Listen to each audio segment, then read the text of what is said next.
Fitzpatrick Stadium in Portland, welcome to WABI TV5's live coverage of the Maine High School Football State Championship.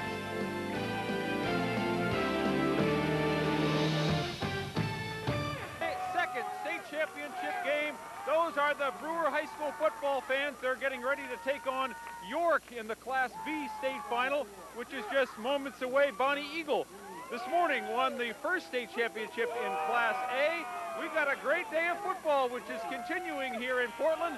Now let's go over to the guys that'll be calling today's game, Keith Erickson and John Small. Tim, thanks a lot. Brewer and York have not met in the regular season. They did meet a couple years ago in the regular season. John, this should be another great state title game. Yeah, should be a great matchup. York, of course, beating a defending champ, Mountain Valley, and Brewer getting that monkey off their back, beating Winslow. A lot of good players in this game. Key players to watch are brought to you by Union Street Laundry and Dry Cleaners, your affordable choice for a clean tomorrow. When you talk about York, you talk about their running back and Zach Kruger, almost 1,500 yards on the season and 16 touchdowns. And Brewer, they have a pretty good quarterback, don't they, in Ricky Porter? Yeah, Ricky Porter is the engine that drives this machine, and he, along with Ben Caldwell and Zach Wilson, are the three-headed monster for the Brewer Witches. And Ricky Porter, if he can get it going today, look for Brewer to have a big game. And, of course, we always look at the athlete part of it, but we got some good students out there on the field today, too. Some smart kids. Scholar Athletes of the Game brought to you by Thomas Tax and Financial Services. Make sure your child gets the education they deserve. Contact Bob Thomas Tax and Financial Services. Jeff Langenheim, a very good student, is the Scholar Athlete for the York Wildcats. And when we talk about the Brewer Witches, Jamie Ecker is our Scholar Athlete. Besides being a good student, he is an Eagle Scout. His project, very interesting. He built an outdoor classroom, or is building an outdoor classroom for the Holbrook School. So besides being a good athlete, good student, and he can build. Maybe he can cook us up a fire as the sideline gets a little chilly here at Fitzpatrick Stadium. So we have Brewer and York for the Class B state title right after this. Super Saturday State Final football coverage live on WABI TV5 is brought to you by Hammond Lumber, supplying your home building needs from 7 convenient locations. Machias Savings Bank, experienced people, exceptional service. Bickford Auto Body, insist on the Bickford difference. The Portland Doubletree, conveniently located between historic Old Port and Portland International Jetport. MRI Associates, where the image of your health is always most important.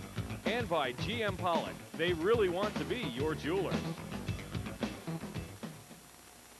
Bragdon Kelly Monuments is a family-owned Maine business that creates enduring symbols of family love and devotion, truly personalized with custom designs, symbols, even photo images of special meaning to you and your loved one, permanently engraved on a wide range of quality domestic and imported granite, handcrafted to your wishes. Bragdon Kelly also offers expert cleaning and maintenance services, assuring that your tribute will stand for generations. For more information, call Bragdon Kelly Monuments toll-free at 1-800-750-7704. Are you about ready to break down and get that new kitchen you've been dreaming about for so long? Well, the folks at Hammond Lumber Company's Kitchen, Bath, and Flooring Centers are ready to help. You don't even have to know exactly what you want because they're experts at how to match each customer with their own custom design. Plus the cabinets and the fixtures, even the flooring, and of course the countertops too. So call your nearest Hammond store toll-free at 1-866-HAMMOND.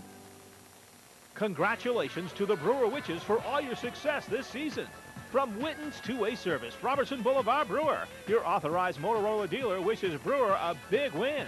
CES Civil Engineering Services, South Main Street Brewer, engineering ideas that are right for Maine. B&D Marine, Bombardier Skidoo Snowmobiles, and the Brewer Witches, squarely ahead of the pack. All of these Brewer football supporters join the community in cheering, Go Witches! And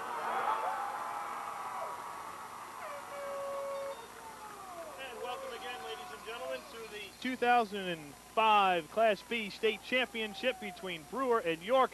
My name is Keith Erickson, alongside our our color analyst, John Small. And John, once again, looks like Brewer won the toss, and they'll be taking on a tough York team that wasn't really expected to be here, were they?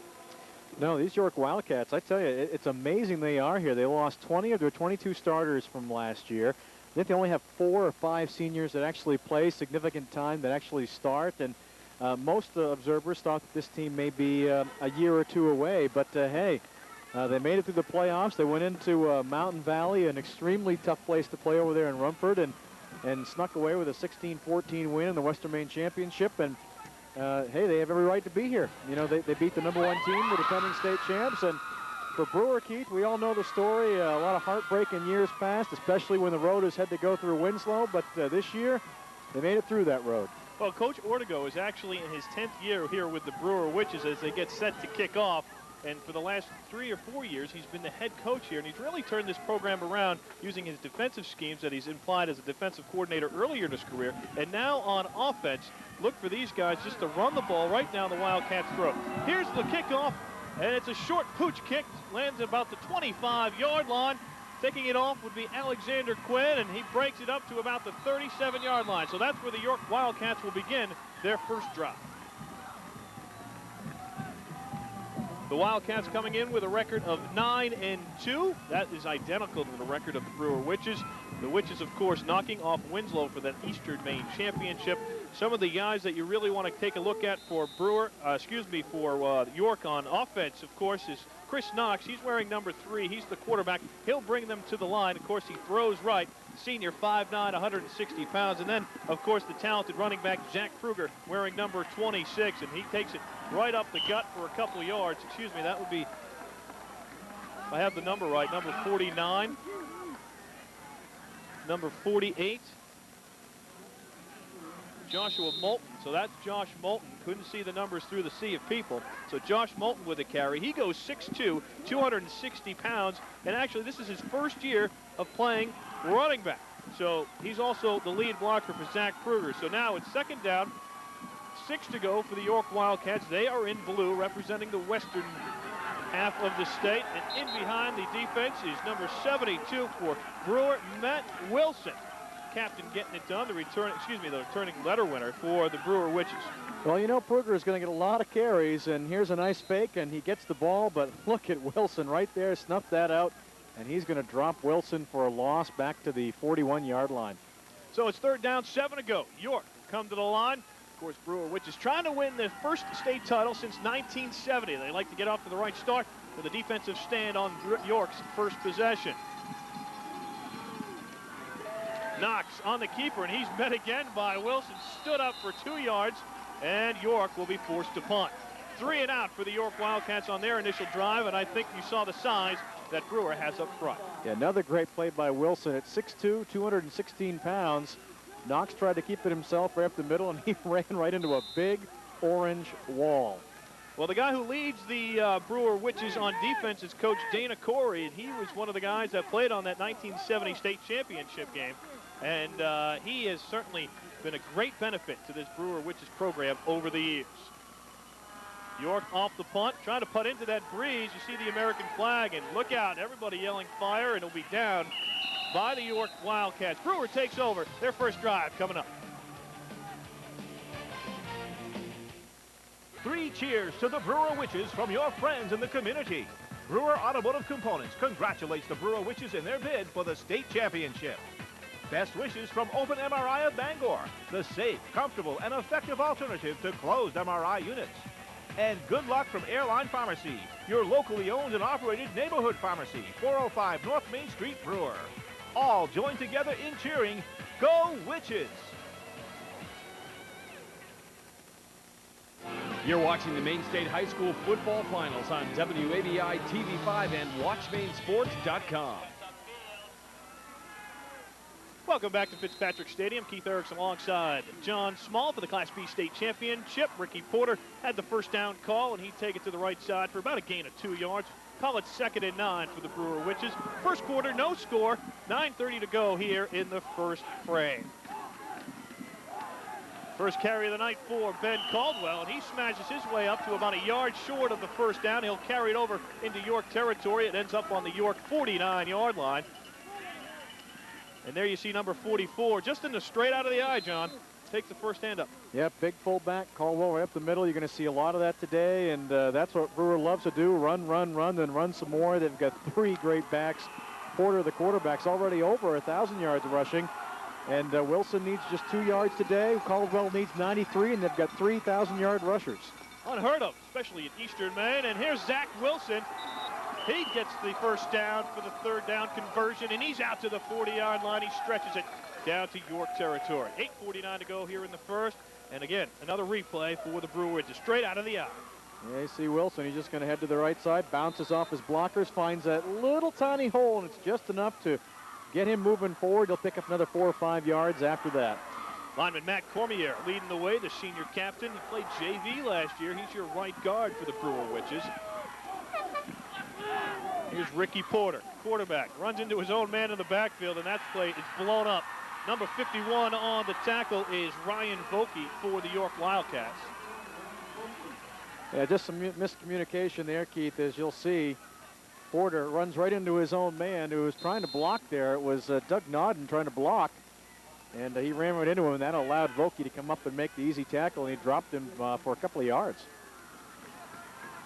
We got second down, 13 to go. Brewer Witches on offense. First state title game since 1970. The kids weren't even born yet. Trying to bring the community a state championship. Here's Caldwell breaking into the backfield, and he's down to the 26-yard line. Tell you, you're going to see a lot of that here this afternoon. Caldwell in the Eastern Maine Championship game had 24 carries for 137 yards, and he's picking up right where he left off. Nothing fancy here, just an up-the-middle play, but look at the size of that hole. Brewer's not a particularly big line, but man, do they open up a hole there. They do have one of the best centers, according to Coach Ortego, by the name of Zach Sherry, the captain. He's only 5'9", 205 pounds, but he gets out of that hole after he snaps the ball. Here's Porter, turns, falls Caldwell to the left side. He's into the backfield again. Down to about the 16-yard line. Boy, let me tell you, you mentioned it there, Keith. Caldwell made that play happen. Watch this block coming up. Porter turns. He's going to follow his big fullback. He's right behind. Look at that block. Open up a little bit of a hole there. And he winds up with an 8-yard gain. Great seal block, too, by Wilson. You saw it on the replay. Matt getting it done on the left side. So Brewer looking very impressive on their first possession. They forced York to punt 3 and out on defense, and now they're in the red zone at the 18-yard line. Inside handoff. I believe it was Caldwell getting the call straight up the gut, and once again, he's inching closer and closer to 1,000 yards. Again, nothing fancy with Caldwell. I think the running backs have talked about it, too. You know, Wilson likes to run to the outside a little bit. Porter's going to juke and jive, but Caldwell, he likes to run over people. He comes right up the middle and picks up 4 more yards. He's already got 27 on the afternoon and with 3 carries. Give the tackle to Brandon Cross for York, and that's a first down for the Witches. Ball rests on the 14-yard line. Brewer fans starting to stand as they are inching their way closer to 6 points. Here's Porter on a keeper. Great block by Caldwell. Can he get outside? No. He's gobbled up again by the York defense. Number 54 is there again. Brandon Cross, along with their talented two-way player, Tony Romano. You'll hear that name as well this afternoon, John. Yes, you will. And again, just Porter, nothing fancy here, just following his blockers, and he was right behind Caldwell to pick up 8 yards down to the 6. Mike Delois, umpire, calling a timeout. We have a timeout for York. So with that, why don't we take a quick break ourselves? You're watching state championship football on WABI TV5 Sports. These Brewer football fans salute the Brewer Witches on a winning season. Open MRI of Bangor, the safe, comfortable, and effective alternative to closed MRI units. With 25 years of supporting the local community, ZLM Photo Corporation says, best of luck, Witches. And the city of Brewer congratulates the Brewer Witches in their bid for the Class B football state championship. From all of these proud Brewer football supporters, go Witches!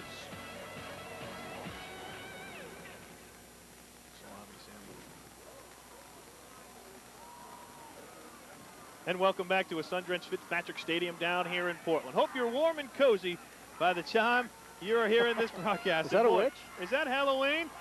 That's pretty scary. You know what's also scary? This 3-headed monster of the Brewer offense.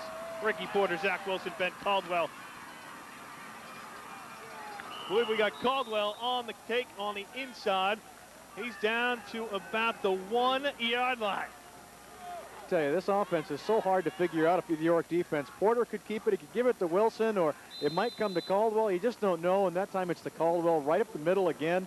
again, nothing fancy. Caldwell just barrels ahead for 5 more yards. I got 3-1 odds that Caldwell gets the call here on 1st and goal for the Brewer Witches. 5:59 to go here in the first quarter. Porter takes it under center. And I believe he is actually tripped up short of the goal line, so Caldwell got tripped up right at the line of scrimmage and went nosediving to about the 6-inch line. So call it 2nd and goal for the Brewer Witches. 5:37 to go here in the first quarter. When I first saw it, Keith, I actually thought he got tripped into the end zone, but let's see where the ball is here. He's going to trip up there. And yep, he fell right down. It's a great play there by number 54, Brandon Cross. He's got 3 tackles on this drive alone, but Brewer looking for pay dirt. We got Ricky Porter on the QB sneak. Brewer sideline celebrates. It's 6-0 Witches. So Porter, the senior quarterback, has only been playing that position for 2 years, is into the end zone and putting Brewer on top, 6-0 with the extra point pending. And he didn't even need a hole. He just went underneath. You see that line collapse, and he kind of just dove down into the end zone. So with the extra point, it is blocked, so it'll stay 6-0 Brewer. We'll take a break and come back with more of the Class B State Championship right here on WABI TV5 Sports.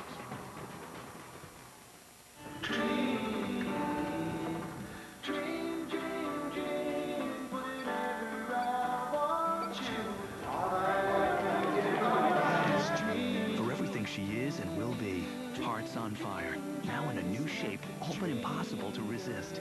Dream from Hearts on Fire, the new shape of perfection. Available only at GM Pollock & Sons Jewelers. Wow! For York, 13. And Knox goes back to 3. And welcome back. We are awaiting the kickoff for Brewer as they will kick off to the York Wildcats. Back deep for York is number 13, Danielle McGashling, and also number 3, Christopher Knox, the senior who also is a quarterback, awaiting the kickoff. Brewer leads it 6-0. Ricky Porter just took it in from a 1-yard plunge at the quarterback keeper.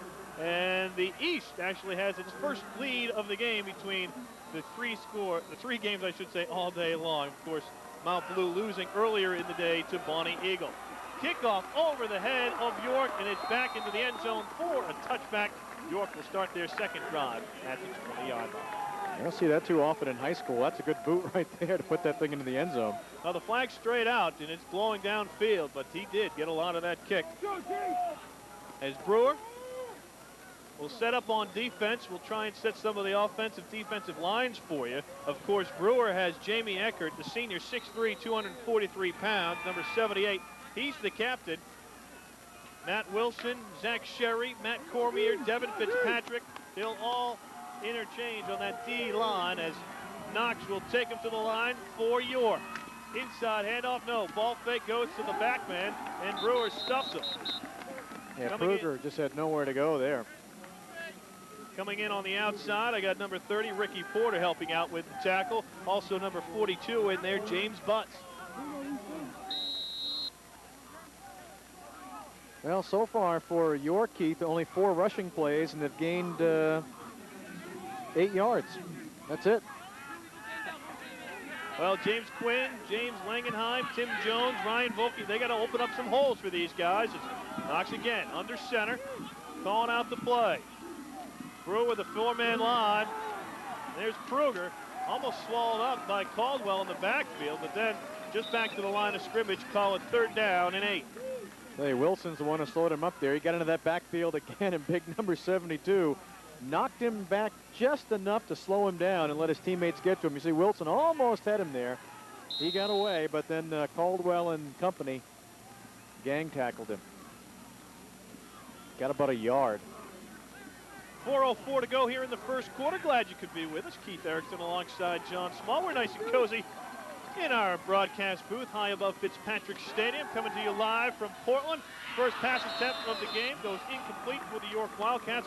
Once again, 3 and out, and the special teams will take to the field. You know, Keith, we've talked so much about the Brewer offense, and as you've mentioned, the 3-headed monster, the 3 rushers, but my, oh my, what an impressive start for the Brewer defense.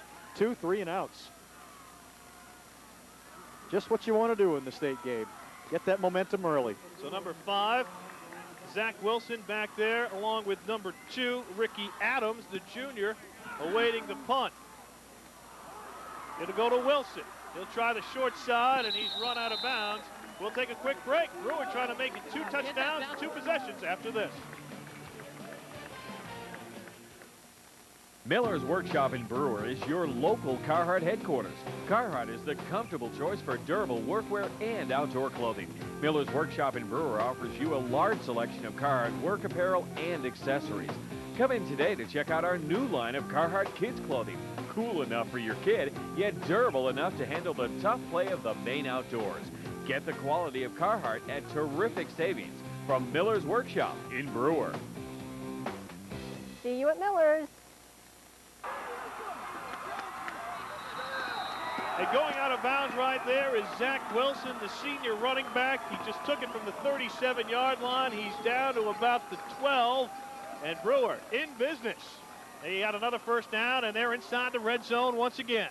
Again, some misdirection here. Wilson will start left, but he's going to find some room to the right and a lot of room as he uses his speed. Almost got tripped up there, but he's going to turn this into a 25-yard gain. Forcing him out of bounds is Alex Blomquist. And Brewer, once again, another first down. They have really not had any negative yardage plays on offense as they go with 7 on the front line in their deep I formation. That one, well, I might have jinxed him, John. Well, Ricky Porter probably got about 2 on that carry. Call it down to about the 11-yard line. Second down and about 8 to go for the Brewer Witches.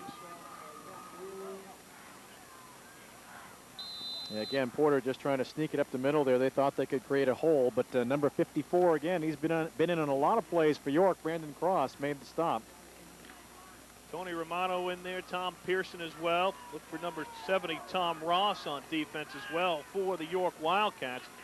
Porter tough to see behind his small center. He scrouches down, and he'll turn left side. Option play left. He has it. Looked like he had an opening, but tripped up. Nice play by Christopher Knox to get him by the ankles. Tell you, just a pleasure to watch this Brewer offense because you see how they work as a team. Porter's going to get the ball, but again, watch Caldwell out blocking for him and how smart Porter is to just stay right with him, and he'll get as much yardage as he can, but Caldwell opens up that initial hole. We got third down, 5 yards to go. Brewer is at the 8-yard line, trying to punch it in and extend their 6-0 lead here in the first.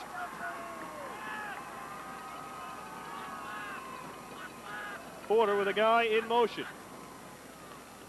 Inside handoff, Caldwell. He spins his way. Is he in? No, he's down to the 1-yard line. Referees will mark it inside the 1, so it's first and goal to go for the Brewer Witches. Caldwell, again, using the agility, using his upper strength, get down inside the 1. Yeah, I don't want to sound like a broken record, Keith, but nothing fancy here. Just the big fullback right up the middle and a nice spin move, too. Watch this. He's just going to come right up the gut and spin right down to the 1. Boy, he was awfully close to the goal, wasn't he? Yes, he was. Here we go. First and goal for the Brewer Witches. Brown starting to come alive. Inside, and he stands up. Give it to Caldwell. Pretty easy. He told me earlier in the week he's going to join the Marines, and hoorah! Brewers up 12-0 with the extra point pending. Still in the first quarter, 1:46 to go. Well, I don't think anybody in this stadium expected anybody else but number 44 to get this football. And Porter there, anybody even give him a little good luck push. There you go, buddy. Yeah. You're in the end zone. After he plowed over Alexander Blomquist, just gave the ball to the referee. Thanks, I'll take the 6. And Boy, we got 1:46 to go here in the first. What an impressive start for the Witches. My goodness. Well, we thought they had the team speed advantage against York, and they're showing it right now. They're also showing a little toughness, but back comes Porter, diving attempt for the 2-point conversion, not converted. Caleb Roberts just comes up a little short. Brewer takes it to break. They're perfect on their 2 drives. They lead it 12-0. Magnetic resonance imaging can save lives, but like any testing, an MRI is only as good as the equipment and the people using it. MRI Associates has produced high-sensitivity imaging unmatched in the state of Maine since 1985. Accredited by the American College of Radiology, MRI Associates' 3 short-bore claustrophobic-friendly scanners are the only ones north of Lewiston available for emergencies 24/7. When it's your health or the health of a loved one, insist on MRI Associates, sensibly located at Eastern Maine Medical Center. You're watching the Maine State High School football finals on WABI TV5 and WatchMaineSports.com.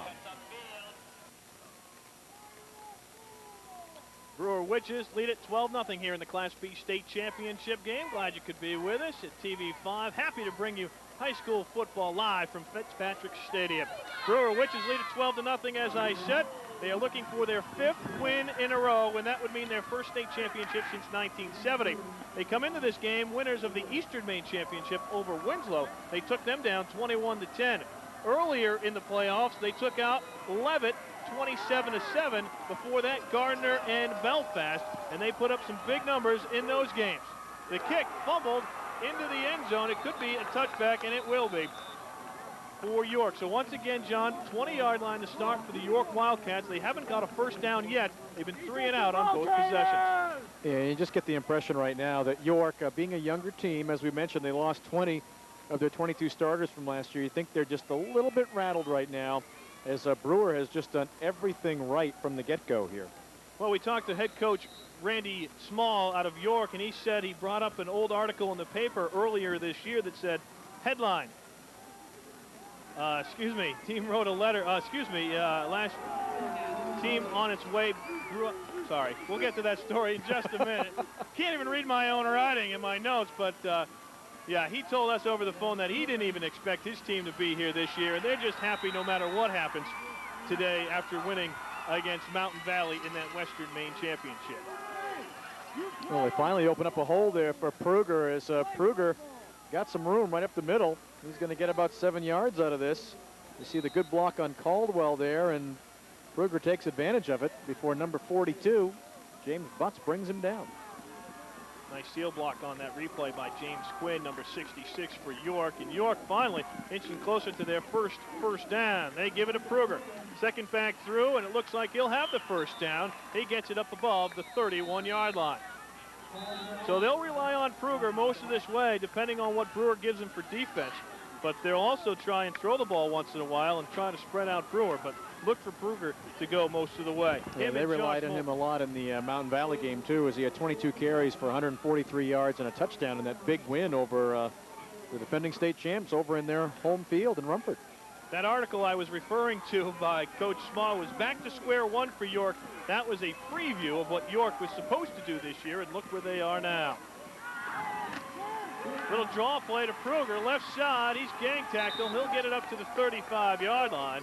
Gain of about 4 on the play as time is winding down. We're under a minute to go here in the first quarter. See, just enough hesitation there to get the defense away from Pruger, and he'll find a little bit of room, but not much, as Brewer, using their speed, they close there pretty quickly as number 30, Ricky Porter, good two-way player. He was right there to bring him down. I think maybe the nerves are starting to go away for York. They're starting to move the ball with a little bit more ease as they are into their third drive. See if they get the play off in time to end the first quarter. They go to the up back, Moulton. Moulton will power his way, but there's Caldwell to meet him after a couple-yard gain, and now it will be a third down and about 4 to go as they'll start the second quarter. So with that, why don't we take a quick break? It's 12-0 Brewer. We're back after this.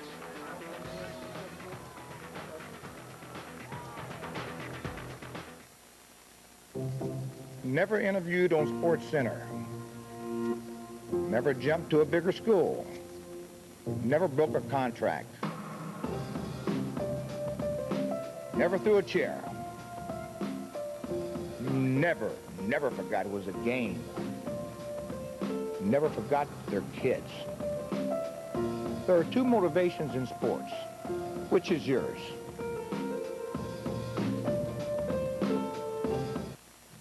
At Machias Savings Bank, relationship banking starts with our people. Ken White, manager of Ellsworth Branch, is an active community leader. Ken also enjoys coaching area sports teams. One-on-one attention and caring are important qualities of good coaching and of exceptional customer service. I'm proud to be a part of a team of caring professionals who are committed to our customers' success.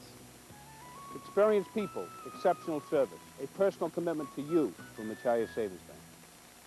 Promotional consideration for today's coverage is given to Doubletree Hotel in Portland, conveniently located between historic Old Port and Portland International Jetport. That's the Doubletree Hotel in Portland. The cost of home heating fuel will be a tremendous burden for many Mainers this winter. Helping these folks is what the TV5 Good Neighbor Fund is all about. You can make a big difference no matter how much you donate. Penquist Cap will distribute the funds to those who need it most. Call or visit their website to make your donation to the TV5 Good Neighbor Fund today. They switch sides of the field to start the second quarter. 12-0 Brewer leads this York team in the Class B state championship. That'll be Chris Knox, the quarterback, under center for the York Wildcats in the I formation. They give it to the second back through. He picks up a little steam as Zach Kruger, but he might be held short of the first down. Decision time for York. Punt or go for it on short 4th and 1. Yeah, they needed 4, and I think they got a little more than 3 there, Keith. This is a tough spot to go for it in your own territory this early in the game. You can hear Coach Ortego yelling to his team from his sidelines. Coach Ortego spent 20 years in the Air Force, flew one of the fastest pilots, flew one of the fastest planes ever back in 1972, the F-11F. So it is 4th down and goal, and York has decided to go for it on the short field. Here we are. Here's the set. And Brewer jumps off sides. There's a free 5 yards and a first down. I can't see the numbers being consoled. I think it was Zach Sherry. Zach Sherry jumped off. Flags everywhere. And that's exactly, I don't know if York was going to run a play. That's exactly what they were trying to do, and it worked. I didn't see a hard count either. I think he was just a little anxious to get to the ball, but it worked out for York. The drive continues, and it now lies on the 46-yard line. Big break for York right there to keep the drive going.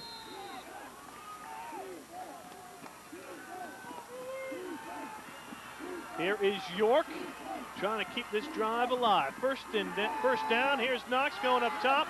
It is going, I was going to say overthrown, but a nice catch out there. An interception by Phil Turmel. And Turmel has the first turnover of the game for the Brewer Witches.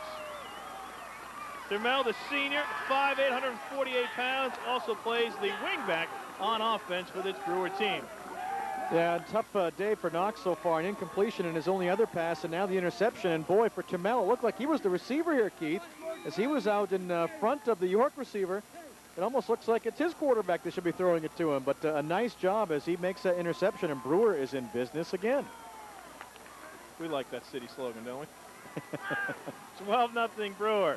Here's Porter taking the snap.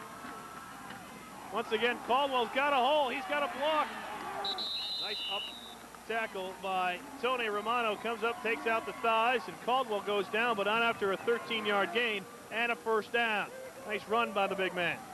He's already got 8 carries for 53 yards today. He needed 93 coming in today to get to 1,000 yards for the season. He's well on his way. And, you know, we talk about him running over people, but look when he gets in the open field. He's pretty dangerous, too, as he can find the open space and pick up some more yardage, too. Brian Babin with a nice block downfield to spring that play.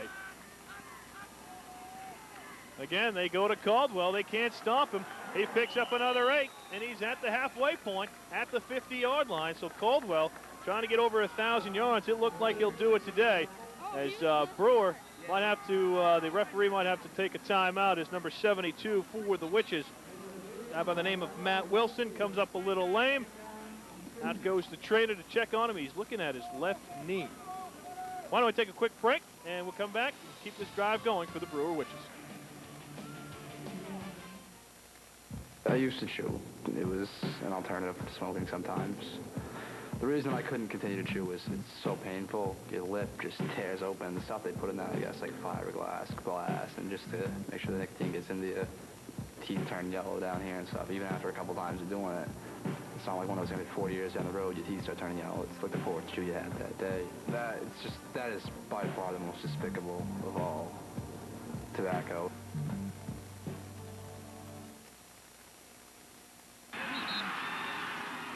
Welcome back, everyone. You just saw the Brewer Witches take a -3 hit on this drive as they tried the option right side, and number 5, Zach Wilson, got put back a couple yards after the pitch. Nowhere really to go as he was singled out, and he gets taken down hard, and one of the first negative plays for Brewer all day. Brahms Reed with the tackle there. We just want to get the Maine score in if we could. Maine trailing number 1 UNH 45-28 in the third quarter. We'll keep you posted. Flags come everywhere. What are we going to have? A little discussion. I think we're going to have Brewer walking back 5 yards as a false start probably on the Witches. So 2 negative plays, has it lined up 3rd down and 9 for the Brewer Witches, trying to extend their lead.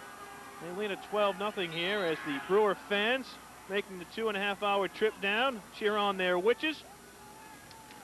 And a beautiful, gorgeous Saturday afternoon for state championship day. Super Saturday. What a facility down here at Fitzpatrick Stadium. A1 class. So Porter, the senior, 5'11", 173-pound quarterback. Rolls to his left. He'll come back. He's in trouble. Gets out of the way. Almost runs over the umpire. Throws back against the grain. Great play by Ben Caldwell. And he'll actually probably get called for offensive pass interference as he breaks up that play.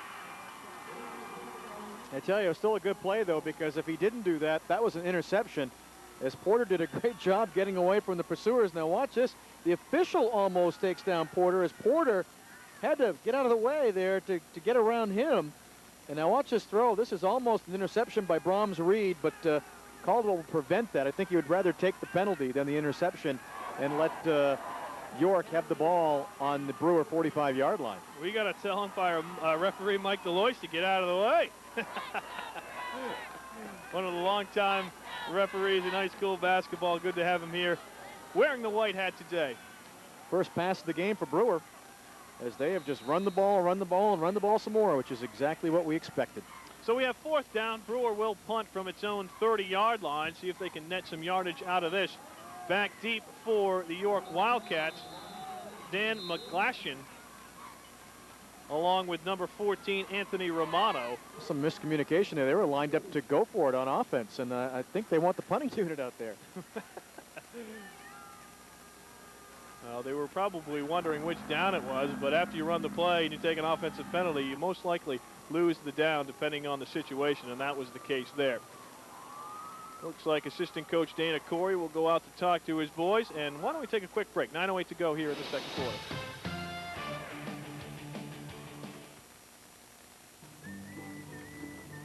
My name is Wilbur Ugly. My name is Wilbur Ugly. My name is Wilbur Ugly. You know, these days it's sometimes hard to tell the real thing from the unreal thing. So Hammond Lumber Company urges you to look closely when you compare building suppliers to make sure that what you think you're getting is what you're really getting. You just can't be too careful, and that's the truth. Or my name's not Wilbur Ugly. You're watching the Maine State High School football finals on WABI TV5 and WatchMaineSports.com. 4th down and 22. Brewer will punt from its own 30-yard line. Almost blocked. Christopher Knox almost got a hand on it. But Dan McGlashan, the senior, 5'8". Senior will take it left side, and York is in business. Great field position here, John, trying to cut that lead in half. And it actually worked out just about the same as where the interception would have been in terms of the punt return there, as Butts almost had the tackle. But a few extra yards there gives York the ball at the 44-yard line, just inside the 44. Well, York sometimes will actually run a 5-receiver set or a 3-receiver set. They actually started the year 5-0, so we know this team has the offense, and see if they can get it going here in the second quarter. They're down by an even dozen. Here's Knox. Pitch, right side. Kruger. He's got some guys in front, and he gets a nice block. Gain of about 6.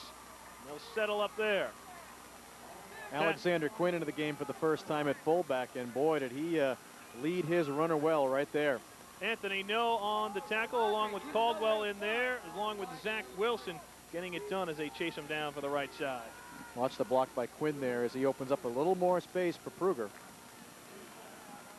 Ball stays inbound. Clock continues to run here in the second quarter as the York Wildcats trying to get on the board against this tough Brewer defense. It'll fake. And it's Knox. Gets a block. He's got a first down. He's inside the 20, 22-yard line. What a great block by Ryan Vokey of York. Number 51, there he is. We're going to see this replay. Watch the block he puts on a Brewer player right here as Knox is going to turn left. Boom, right there. My goodness, he just put Porter right on his Keister. Keister. Good word. Insert your ad lib right there.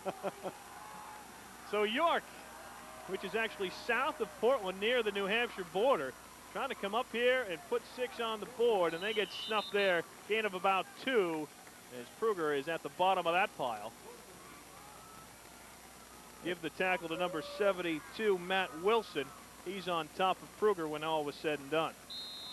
Yeah, Pruger has been the workhorse all year, and he's already got 9 rushes today, but only 28 yards to show for it as the Brewer defense has really keyed on him and done a nice job.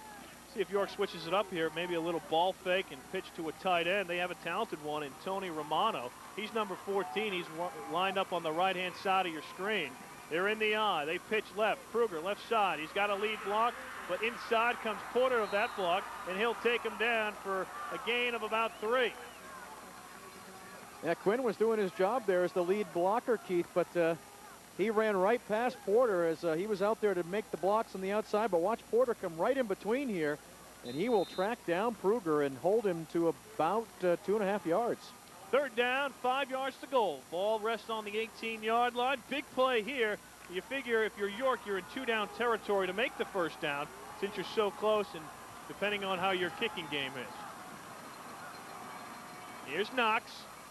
Pitch right side. Again, same exact play, just the other way. Pruger nowhere to go. Swallowed up in a sea of orange. Doesn't get the 1st down. Now it's decision time for head coach Randy Small. Yeah, depending on your kicker, this is normally where you would try a field goal, but if you don't have a lot of confidence in your kicker, you go for it. And look, watch the Brewer defense. You're going to see a lot of orange here in a minute. And it's led by, again, Matt Wilson and Ben Caldwell. As you saw Wilson just push off his block and go back to help with the tackle on Pruger, as Pruger wound up with essentially no gain. Now Pruger just left the game. York, a little bit of a decision. We'll have to see if they get this play off in time. As we got wide out, Alexander Blomquist wide left. Double eights is Daniel Moore, and he's wide right.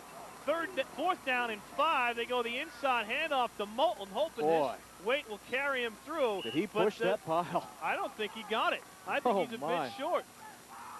Depending on the spot, I'm looking at the side judge, and his foot is right where the marker is. So we'll have a measurement. Referee's timeout, and Mike Delois will take a look as they bring out the markers. Moulton is just going to push that line. I mean, they had him right at the line of scrimmage, and we had him fooled on the play action there. But the Moulton just pushed. If they get this, it's all him, and it is very, very close. Maybe they stretched the chain, and he did get it by the size of the football. And York is pumped up. Finally, something to cheer about for the York Wildcats, as they are now 1st down and 10 at about the 12-yard line. Here's a better angle. I mean, he's wrapped up at the line of scrimmage. Look at him just push that pile right ahead. Moulton, the big fullback. Now we're going to have a flag thrown by Bruce Anderson, side judge, the line judge. We have an illegal substitution. Great call, great pickup by the guy running our parabolic mic on the sideline down there. As you heard Bruce explaining to referee Mike DeLuz. Nice job, Paul Selawanchek, on the parabolic mic. You can't break the huddle with more than 11 players in that huddle. It's called an illegal substitution. I think that's what they did. Randy Small wants to talk it over. 5:44 to go here in the 2nd quarter. Why don't we take a break, come back, as York is trying to punch it in for 6.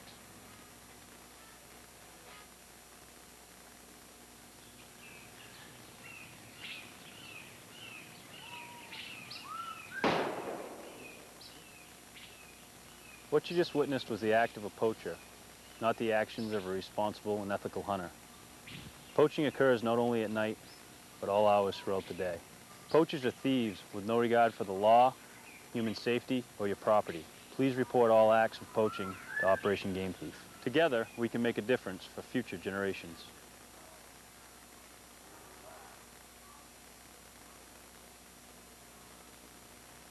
Well, York, who's been in a couple recent state championships in 2000 and 2001, trying to get on the board here in 2005 against the Brewer Witches. John, they trail 12-0, but so far this drive very impressive. I want to mention real quick, too, Keith, we have an update from Durham, New Hampshire. UNH leading Maine 45-28 in the third quarter. Here we go. Knox, the quarterback for York, under center. Gives it to Pruger. He's met in the backfield. Great Oh, play. my. Number 78, Jamie Eckert, the captain, getting all that. Nowhere to go. Jamie Ecker at 6'3", 243 pounds. He used it all. He's our scholar athlete, our Eagle Scout. And you watch this tackle right here. No, we should get a bear badge for Pruger's that. not going to know what hit him. Just took him right down. Loss of 1 on the play, so we got second down and 11. Ball on the 13-yard line. York swing pass. Pruger, left side. He's going to get wrapped up again. He'll maybe get back to the original line of scrimmage as the bells and the horns and everything else going the way of the Brewer fans as they're enjoying it right now at Fitzpatrick Stadium. Yeah, you know, again, another good lead block there, Keith, but James Butts gets in between again. Watch, Pruger's got his lead block and Moulton's going to get through, but boy, he did not block Butts right there. He had the seal on Ricky Adams, but he only can get one guy at a time, and Brewer's defensive speed showing there. Third down, call it 10. Again, probably 2 down territory. Here's Knox to the air. He floats one to the end zone, and he got popped. Zach Wilson putting the hit on Tony Romano. Incomplete pass, 4th down and 10 for York. I tell you, that's a good throw, too, and that's a catch that Romano's got to make. As Knox put it right on the money. But I think Romano heard the footsteps there, Keith, and you watch the hit. You're right, just plunked him as he actually had dropped it before the hit was made by Wilson. Well, Romano, probably one of the tallest guys on the field at 6'3", had the hands on it, but could not haul it in. So York goes 2 wide, tight ends on each side of the ball. Moulton in the backfield. Here's Knox. He looks right side. The slant is incomplete, and Brewer will take over on downs. Coach Ortego pumping the left fist as Brewer holds. Big defensive stand right there. They bend, but they don't break, as that time Knox goes to the air again. He's going to look to the right side, and you'll see that the throw, again, right there, but the ball just out of the hands of his receiver, Alexander Blomqvist. To go roll it back to the 1970s, 80s when they used to use the stick-em, John. Yes. Russ Francis of the Patriots, he loved that stuff, didn't he? I think everybody on the Oakland Raiders used it And the as Raiders. well. Well, Yes. if Brewer can seal off this 4:22 here to go in the second half, they'll take the lead into halftime, and they'll keep it on the ground, and why not? Here's quarterback Ricky Porter getting out of harm's way, and he gets it up to about the 17-yard line. We got a pickup of about 5, call it 2nd and 5 for the Witches. You know, it's just so nice to have all those options, Keith. When you've got Porter, Wilson, or Caldwell who can get you yardage. For the Brewer defense, they can kind of key on Pruger. They know he's going to carry the bulk of the load, but you got 3 guys here. It can be any one of them. Just like Bonnie Eagle in the first game, they went up 21-7 on a late second quarter touchdown. Here's Caldwell carrying people with him out to the 29. If Brewer can put one in before halftime, really put the hurt on the York Wildcats. Another 12-yard pickup for Caldwell. 10 carries on the day so far for 73 yards. And again, he's just going to follow into the line here, and off he goes. Look at the hole he's got. Sneaks to the outside, and he's going to carry 2 guys with him for 2 or 3 more yards, and that's what Caldwell does. Put Blomqvist on the tackle for the York Wildcats. Brewer again, that deep bar. They also have the wingback slot. Knox, pretty easy. One step, hand it to Caldwell. He gets upended by Romano, but not until he picks up about 7 on the play, and the clock continues to tick down in the second quarter. You wonder if Brewer will actually start calling some timeouts. They have a couple left to stop the clock. Nothing fancy here again, just Caldwell right up the middle. And look at that initial hole, and he just uses his shoulders to just barrel his way through. And just like that, it's 8 yards. Pretty easy, huh? I'd say. 11 carries for 80 yards. We mentioned he needed 93 for 1,000. He's getting there pretty quickly. Here's Porter getting the first down. Christopher Knox, one quarterback to another, making the tackle. And with the first down, the clock will stop until everyone is set, and then they'll roll it again. They do that in high school football. And, of course, Coach Ortego, a couple years ago, became the head coach, taking over for Josh Emmett. And in 2003, they went 6-3 in his first year. They lost to Belfast in the playoffs. Last year, they went 9-2 and lost to Winslow in the Eastern Maine title. So you saw the talent and everything else come together for the Brewer Witches. Big hit by number 54, Brandon Cross, on Zach Wilson. He would stay on his feet and get back to about a gain of 3. And there you see Coach Ortego calling the timeout. He's a little unhappy at what happened. Why don't we take a quick timeout? Brewers got one more timeout. We got 2:15 to play here in the second quarter.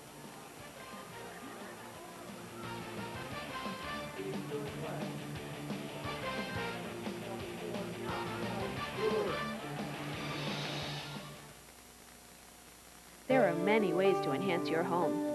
Hayes Unfinished Furniture can show you practical, economical ways to brighten a room. Real wood, unfinished furniture ready for you to paint or stain.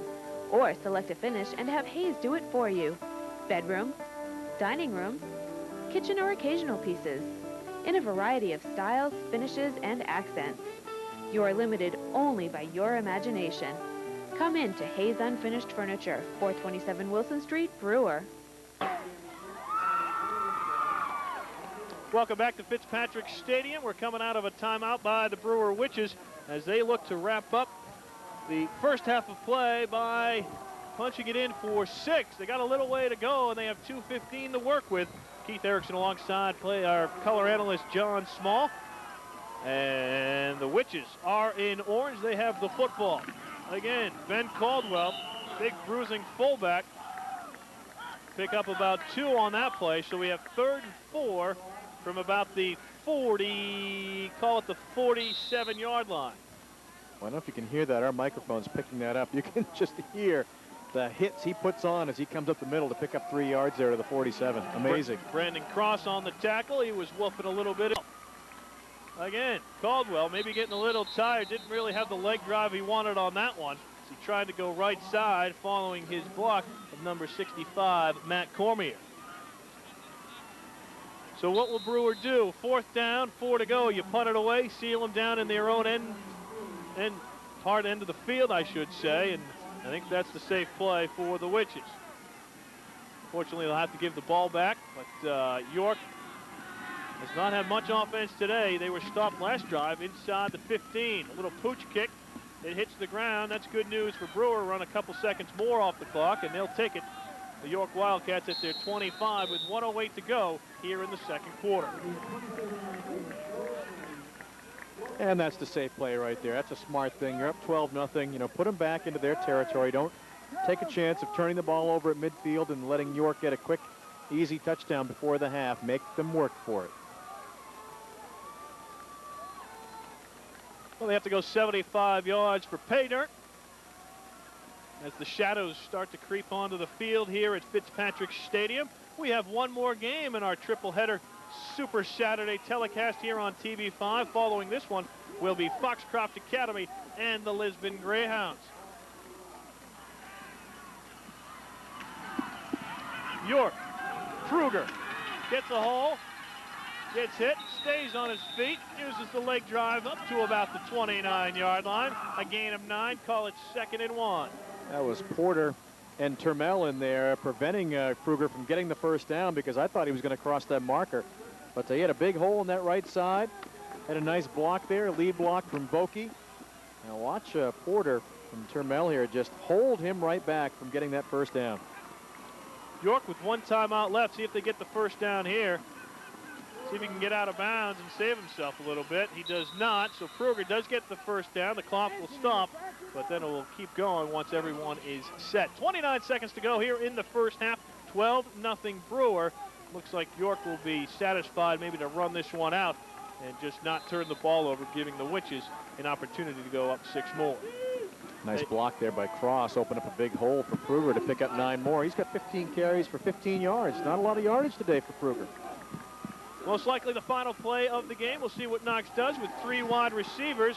He'll just heave it up to the left side. It's coming down, and it's a nice breakup by number 2, Ricky Adams, with 9.7 seconds to play. So York will have one more shot. Wildcats haven't had much luck in the air today, Keith, as they've got 4 incompletions and an interception the 5 times they've tried to throw the ball. This is just a nice play over there. Termel, good coverage, and Bloomquist just couldn't bring it down. So right now, the Witch is pitching the shutout. Number 88, Daniel Moran, will leave the field for the York Wildcats. We're under 10 seconds here to play, and York does have one shot. I'd like to see a reverse or trick, something. Wouldn't that be great? You hear Coach Ortego yelling to Ben Caldwell, watch out for the screen, as York calls a timeout. So Randy Small wants to talk it over. Well, why not? Hey, if you got time, you might as well try and make something happen. As the York Wildcats, really only 9 seniors on this team, John. They only started 3 at the beginning of the year.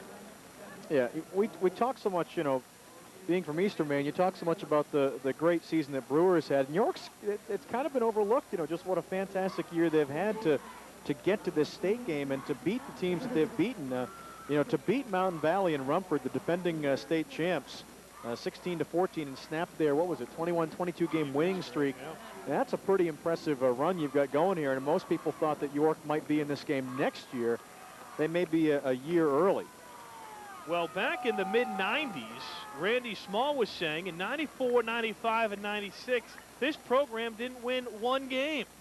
And to be in the state championship from that time on 3 times, that says something about the heart of this program. Really does.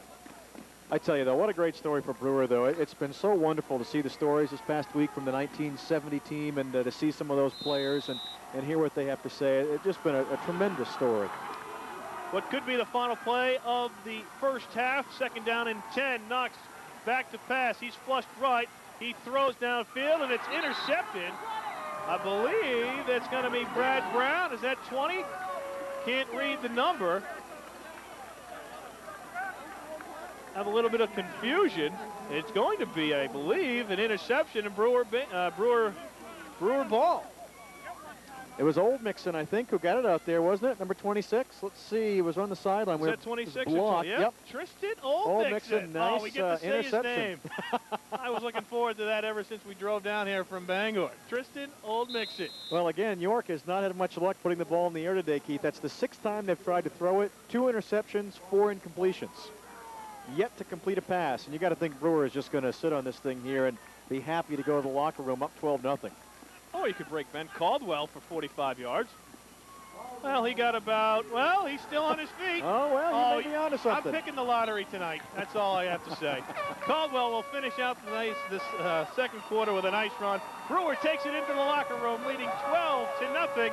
We have your halftime special coming up from Fitzpatrick Stadium. Right. Oh, we have an interview. Sorry. Got to get the format down. Let's send it down to Tim Throckmorton, who's down there with head coach Ed Ortego. Tim? Hey, thanks very much, Keith.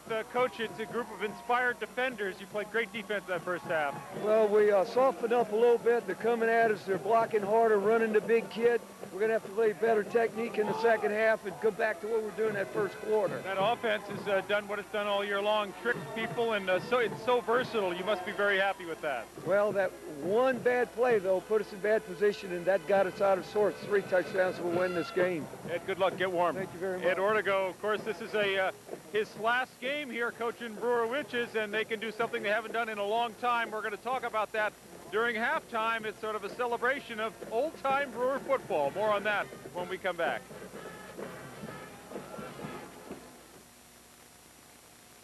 This halftime report is brought to you by Bravo Foods and Pro Slammers, milk with an attitude. Done It has done it again. It's back, the annual Let's Talk Turkey Sale at Done It Incorporated. Gobble up the savings store-wide on the top names in home appliances. GE, Whirlpool, KitchenAid, Maytag, and more. And take home a turkey with any purchase of $399 or more. Financing is available with 6 months, same as cash. Done It has done it again during the annual Let's Talk Turkey Sale at Done It Incorporated, Penobscot Plaza, Bangor. I played to Beale College because it was close to home. They offered what I wanted. It seemed like a really great place to come. We'd have instructors that would come in. They'd come in with a uniform and get called out of class. They actually were detectives, or they were police officers, or were game wardens. So they had that first-hand experience of what the job was like and were able to relay that task. Coming to Beale has definitely secured that in me getting a job. I definitely would recommend Beale. It really prepares you for what's to come. Beale College is still accepting applications for the fall term. Financial aid is available for those who qualify.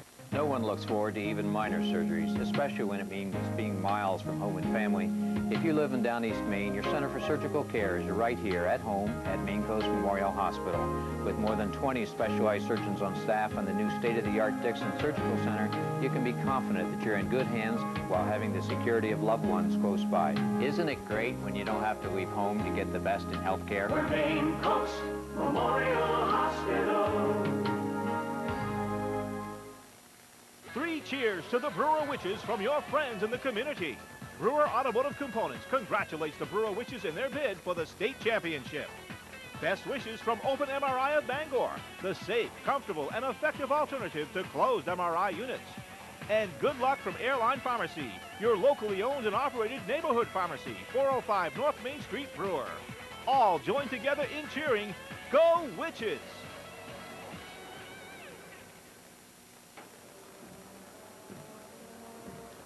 Welcome back to Fitzpatrick Stadium. Keith Erickson alongside John Small. We have a 12-0 halftime lead for the Brewer Witches as you look down upon Fitzpatrick Stadium right next to 295 here in Portland. The Brewer Witches really getting it done in their first quarter lead. They led 12-0, and then their defense, John, really stood out in the second quarter. Yeah, the defense has been spectacular. Total yards in this game allowed by the Brewer defense, 78 yards, 50 of those from Zach Kruger on the ground. But Kruger's had the ball 15 times, and he's only got 50 yards, so they've done their job there. You heard Coach Ortego a little upset with his defense. I think he wants to hold him down a little more than that, but I think they've really done a great job, and they've got the 1-yard touchdown run from Porter and the 1-yard touchdown run from Caldwell, and 12-0 in the first quarter. And the defense, again, we've talked so much about the offense, but boy, it was the defense that really impressed me in that first half. Well, these kids were not even born yet, not even a blink in their mommy's eyes when they won a 1970 championship back in Brewer High School. Tim Throckmorton is down sideline to talk a little bit more about this. Tim?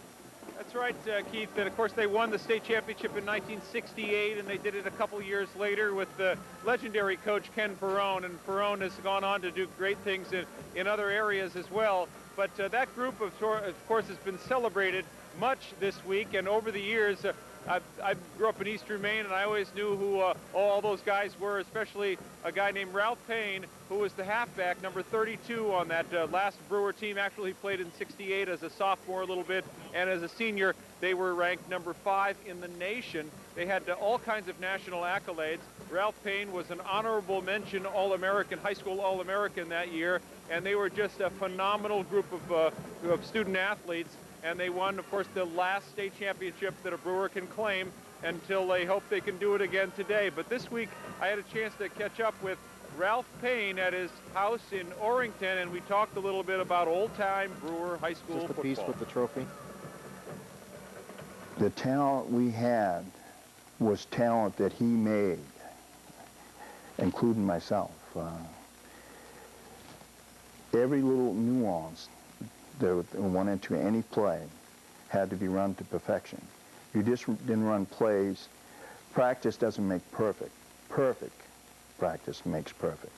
It was a generation ago when Brewer last won a state title, but that 1970 team seems to get together socially every few years. It's probably the same reason why our team was so good. It's like minds. Payne is proud to have been a witch and often still goes to Brewer games. I've always loved to see Brewer do well, and even when they don't do well, I've always been proud. But when they are successful, it's just icing on the cake. That icing from 1970 is actually in Ralph's house. The original gold ball was damaged and replaced by the school. That's the one you can see in the Brewer High trophy case. The one carried around by the team on the field in the fall of 1970 was restored by Payne after a school employee almost threw it out. Fitting that this Brewer legend still keeps guard of the last state championship ball. And when you have some athletic ability, it's best to do what you can with that athletic ability. There's a saying that goes like this, The talent that you're given is a gift from God, and what you do with that gift is your gift back to God.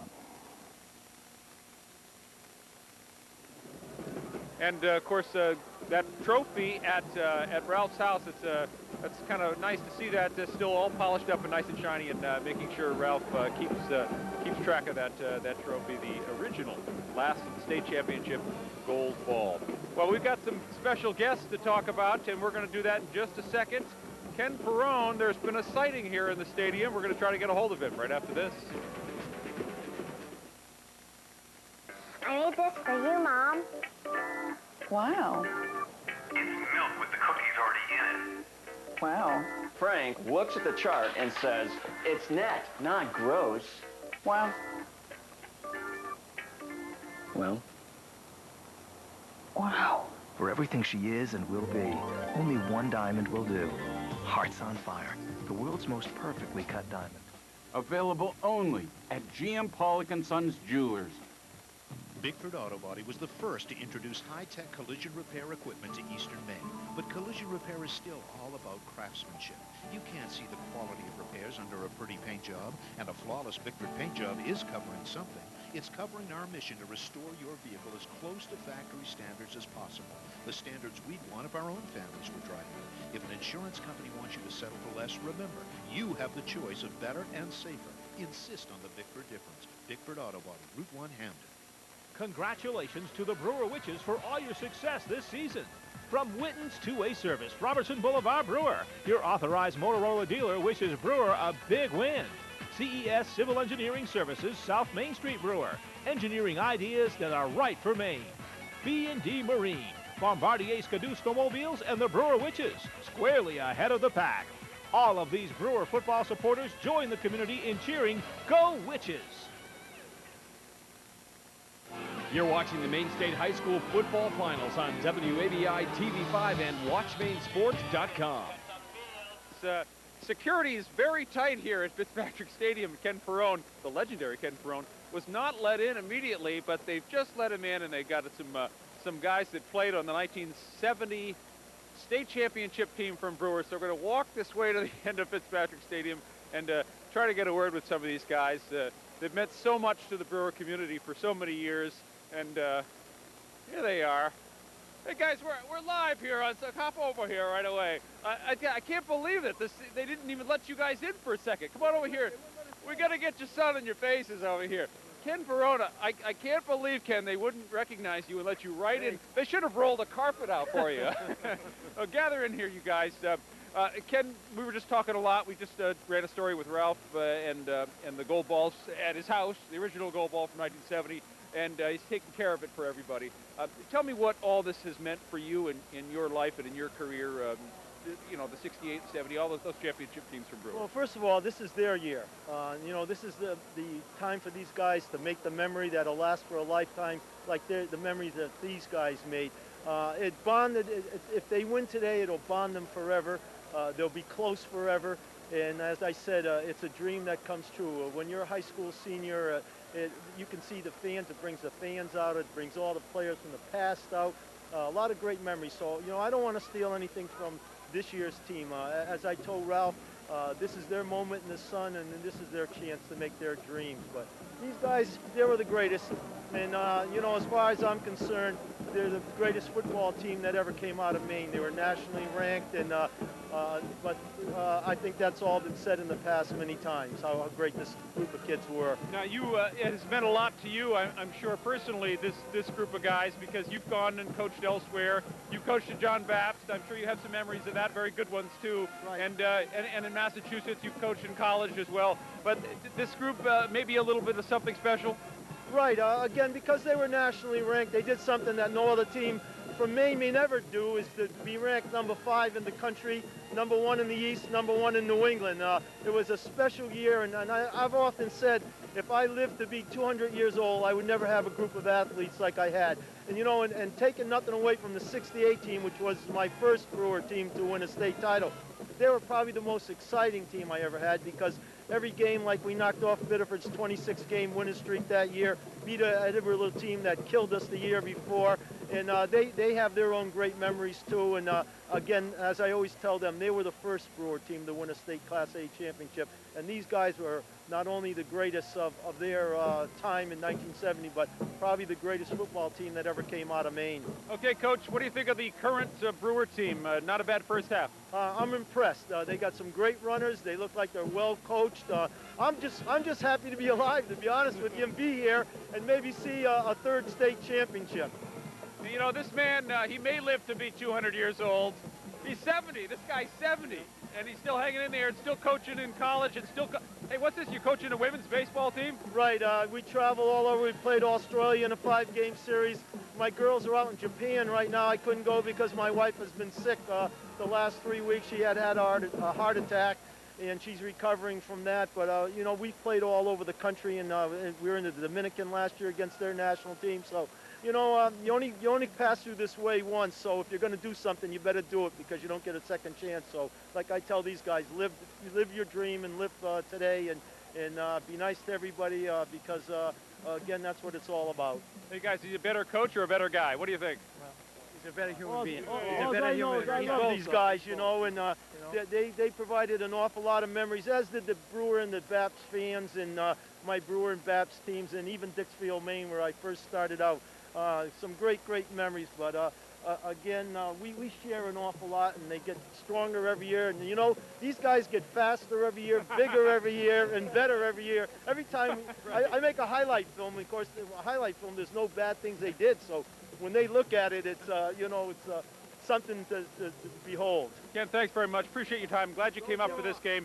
Big weekend for Brewer, of course, if they can do it again. Third one for Brewer, and the fans of Brewer are the greatest, and they deserve it. Yeah, I think it's a prediction in there somewhere. Thanks, guys, for coming down. And a lot of tradition at Brewer High School in football, and they're going to try to extend that a little bit more today. Thanks. Ken Perrone coming up from Massachusetts and enjoying this game. We'll be back to Fitzpatrick Stadium right after this. Miller's Workshop in Brewer is your local Carhartt headquarters. Carhartt is the comfortable choice for durable workwear and outdoor clothing. Miller's Workshop in Brewer offers you a large selection of Carhartt work apparel and accessories.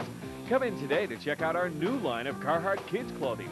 Cool enough for your kid, yet durable enough to handle the tough play of the Maine outdoors. Get the quality of Carhartt at terrific savings from Miller's Workshop in Brewer. See you at Miller's. These Brewer football fans salute the Brewer Witches on a winning season. Open MRI of Bangor, the safe, comfortable, and effective alternative to closed MRI units. With 25 years of supporting the local community, ZF Lemporter Corporation says, best of luck, Witches. And the City of Brewer congratulates the Brewer Witches in their bid for the Class B Football State Championship. From all of these proud Brewer football supporters, go Witches!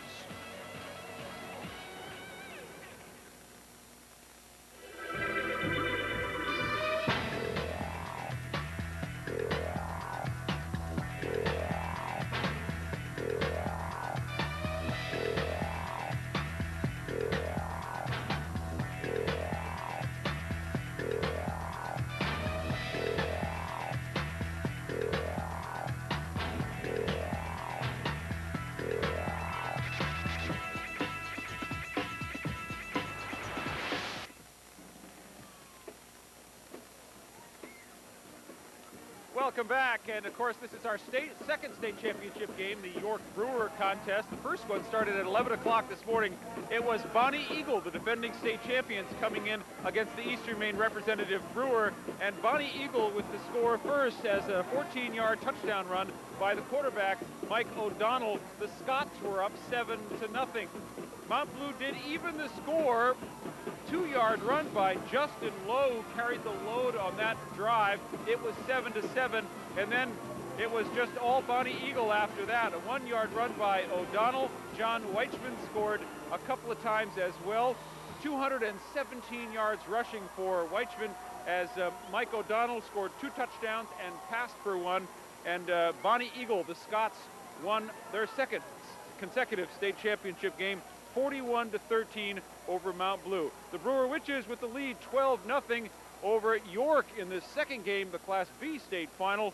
And we got another half to go. The teams are out stretching and getting ready to go. And of course tonight we've got Lisbon and Foxcroft Academy in for the Class C state final. Starts around 6 o'clock. So plenty more football. We're back to get the second half of this York contest with Brewer up and running again. So don't go too far away. Brewer with a 12-0 lead.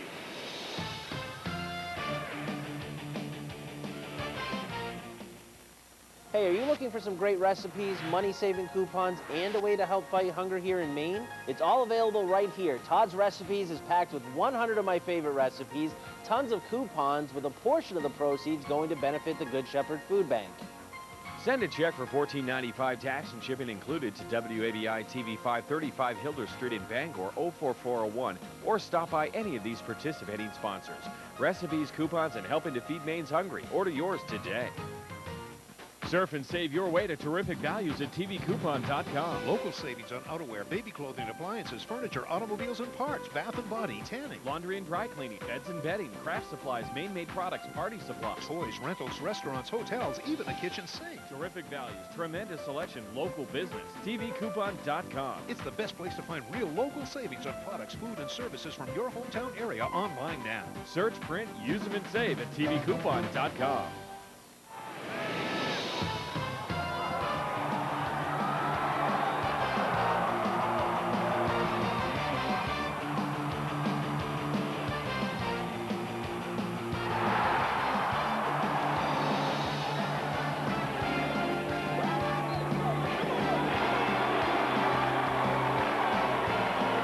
Maine Sports all season long, brought to you by WABI TV5 and these community-minded sponsors.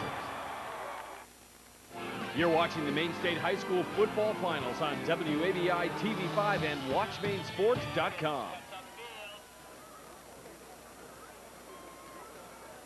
1:58 to go here at halftime, and we have a couple minutes, John, to talk a little bit about the first half between Brewer and York. My name is Keith Erickson. Our color analyst John Small, and here's some of the highlights. John, take it away. Yeah, the Brewer Witches get on the board first. Their first drive, it was Porter with a 1-yard run, and Caldwell would come right back too. He'd get a 1-yard run into the end zone for their second touchdown of the game to make it 12-0. The kick, though, was no good on the first touchdown, and on this Caldwell touchdown, the 2-point conversion was no good. So 12-0, that was the scoring in the first quarter. And the Brewer defense went to work. A couple of interceptions in that first half. That one by Termel, and boy, he looked like a receiver right there as they were trying to get it to the big tight end for York, Daniel Moran, but they couldn't do it. And that's where we stand, just the 2 scores. But boy, Brewer has moved the football well, Keith, and they have also they've done some damage on defenses. They've held the York Wildcats top runner, Zach Kruger, to just 50 yards on 15 carries, 78 total yards for the Wildcats in that first half. As for Brewer, they had 162 total yards, all of it on the ground. Only one pass attempt that was an incompletion for Brewer, and Caldwell has led the way, 14 carries for 99 yards. That puts him over 1,000 for the season. Wilson also has 4 carries for 34. That puts him over 1,000 for the season, and Porter already had 1,000 yards for the year. He's got 9 rushes for 29 yards in this game. So 3 runners, the 3-headed monster, as you have called them, with 1,000 yards each. That is just amazing. More than 3,000 yards for those 3 guys. Well, Brewer Witches, of course, we heard from Ken Perrone and earlier in halftime, great interview with Tim Throckmorton, and they're just trying to get off the schneid. They haven't won a state championship in 35 years. York trying to win a state championship, and you know, the York as well as you know, they might have played in the second quarter. They really haven't put anything together, but they're only down by 12 points. Really, that's just 2 scores and an extra point. So. You know, you can't count York out yet, even though I would say that Brewer controlled most of that first half. Yeah, and I'm sure that's what Coach Randy Small is telling his team in the locker room. Hey, look, you know, they outplayed us in every facet of the game, but you know what? Look at the scoreboard. It's only 12-0. Brewer could easily have scored 4 touchdowns in that first half, but they scored 2. They've still got the lead. They've still got control of the game, but for York, they're still in it, and that's a key thing right now. And I wanted to go back to that Ken Perrone interview. I think a lot of folks may forget. You know, we talk about the football legend and the fact that team was 5th ranked in the country, which is amazing. But he's a pretty good baseball coach, too, and he's gone on to coach a lot of baseball teams, and he's had a lot of success there, too. And I thought it was interesting. George Hale popped into the booth, and Georgia was around for that 1970 team, as we all know, and he said, my God, look at Ken. He doesn't look a day older than he did in 1970. Looks exactly the same, and it was funny to hear him call his players, my kids behind him. They're all in their 50s now, and or close to it, and they still call them his kids. It's just been a wonderful story this past week to relive the memories of that team 35 years ago. And, we really haven't mentioned much today about Ed Ortego. This is his last game, and he'll be leaving in a few weeks to join his wife down in Louisiana. Nancy's down there. I guess she couldn't make it up to the game, but she's teaching down at the University of Louisiana Lafayette, a nursing professor. And now we ran a story a few months back during the hurricane where she was down there, and of course he was up here, and he was a little nervous for a while, but everything's worked out, and he did decide to come back this 1 year, Keith, and I think he's pretty happy he made that decision to come back for this final year. I think he was, not for the fact that he was going to try and contend for a state championship, but I think he really had that bond that he had with the would-be seniors that were coming into this senior year. We talked with Zach Wilson earlier in the week, and he was saying that Coach Ortego has the discipline that the seniors really needed this year, not only on the field but off the field. And he was saying, Zach Wilson was saying this, that he really helped him with his discipline in the classroom, and really kind of told them and taught them how to be grown-ups. And I think that says a lot for Coach Ortego, and his style of coaching, of course, blends what he learned in the military with what he knew as a strength and conditioning coach coming up through in college, and just going on to being the strength and conditioning coach at LSU. And he actually was the strength and conditioning coach for Shaquille O'Neal. Believe it or not, he was 19 years old, and I go, Coach, how was that? And he goes, he was a strong man. So I think, enough said. Yeah, I think Coach Ortego will leave his mark here, no matter a win or a loss today here down at Fitzpatrick Stadium. But we wish Coach Ortego all the best, as this is his final game as Brewer head coach. Kickoff goes to Ricky Porter about the 18-yard line. He breaks it out the right side. He beats one man. He gets the sideline, and he'll take it out to midfield. So a great start for the third quarter for the Brewer Witches, and we have a man down in the backfield. Can't really see his number, as the referee will go over and the trainer will go over to check on the York player. I tell you, it's never good when the kicker has to come in on the play here, and you watch this move by Porter as he gets to the outside. He's going to tiptoe down the sideline and juke out Blomquist. Now Knox is going to have to come over and help make this tackle, as Blomquist will catch him from behind. But, boy, you don't want your kicker in on tackles like that, and number 48 was injured in that play, Joshua Moulton, their fullback. Well, unfortunately, they have to tend to him, and while they do that, we'll take a quick commercial break. Brewer has the ball when we come back. Magnetic resonance imaging can save lives, but like any testing, an MRI is only as good as the equipment and the people using it. MRI Associates has produced high-sensitivity imaging unmatched in the state of Maine since 1985. Accredited by the American College of Radiology, MRI Associates' 3 short-bore claustrophobic-friendly scanners are the only ones north of Lewiston available for emergencies 24/7. When it's your health or the health of a loved one, insist on MRI Associates, sensibly located at Eastern Maine Medical Center. Brewer on offense, first play of the third quarter. And what do you know, an inside handoff to Ben Caldwell. He'll take it into York territory, but it's just a gain of 2. Well, just that 2 yards puts him over 100 yards on our scorer sheet, as that gives him 101 yards for the afternoon on 15 carries. Just another day at the office for Mr. Caldwell. See if they work Zach Wilson into the offense a little bit more. He's more of a scat back. He's the senior for Brewer, wearing number 5, 5'11", 192 pounds. Caldwell, as you probably well know, 5'11", 209 pounds. And, of course, Zach Wilson actually had more rushing yards heading into this game than Caldwell. But that play blown up nicely by number 42, Chris Carpenter, the senior, getting into the backfield and swallowing up Porter. And you'll see that play every now and then from Brewer. They'll bring Adams in at quarterback. They'll put Porter out in that slot back position. And this time, Adams has got the option, but he just couldn't pitch it back there as Carpenter caught him too quickly. So again, Adams is the quarterback for Brewer. Second snap in a row, and You wonder why Brewer would go to this formation. Everything was so successful in the first half, but here's Porter. He'll get the call, and he'll get the carry. That's he why. takes a couple hits, and he'll get the first down inside the 40 to about the 37-yard line. Well, I think Coach Ortego knows what he's doing, Keith. Hey, I'm going to second-guess him all second half. You know, you wonder if Coach Ortego thought, okay, York's seen our look for this first half. Now we're going to switch things up. We're going to put Adams in there, which they've done throughout the year. And look at the moves by Porter, the cutbacks there. He gets 15 yards out of that. Breaks a couple of tackles, finally taken down by Alexander Blomquist, who's been in a few tackles for York. He's had a pretty good game. Back they go with the power game, and that's Caldwell down to the 30-yard line.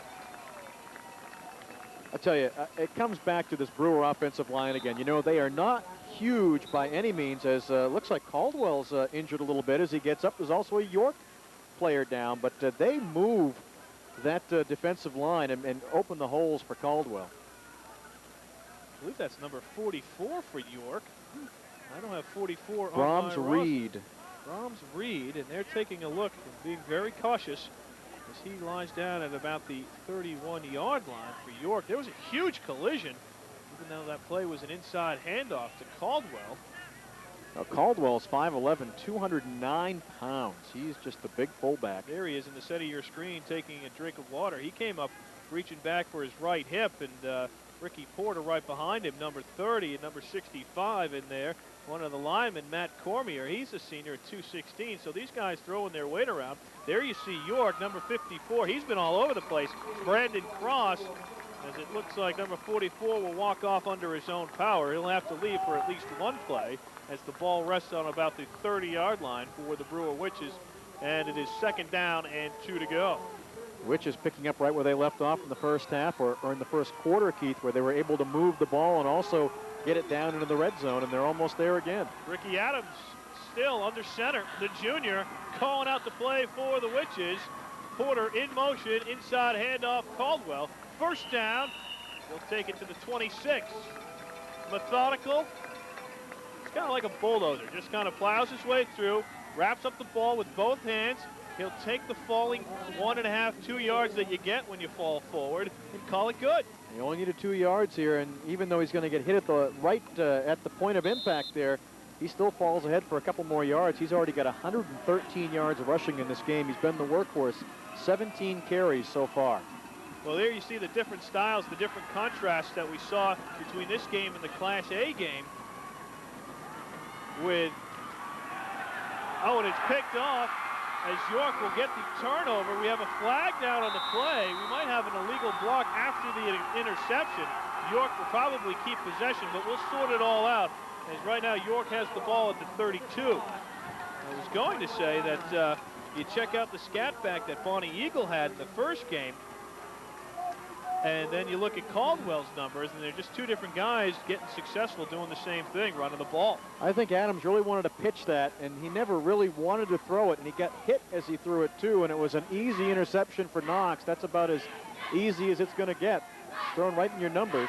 I thought I saw a little yellow hanky, the flag was picked up right after the play, so apparently there wasn't a penalty. Maybe he used it as the ball spotter instead of his little white little beanbag. Here we go. Here's a fumble on the play. Ball. Everybody's screaming and right back. Brewer Witches take it. Yep.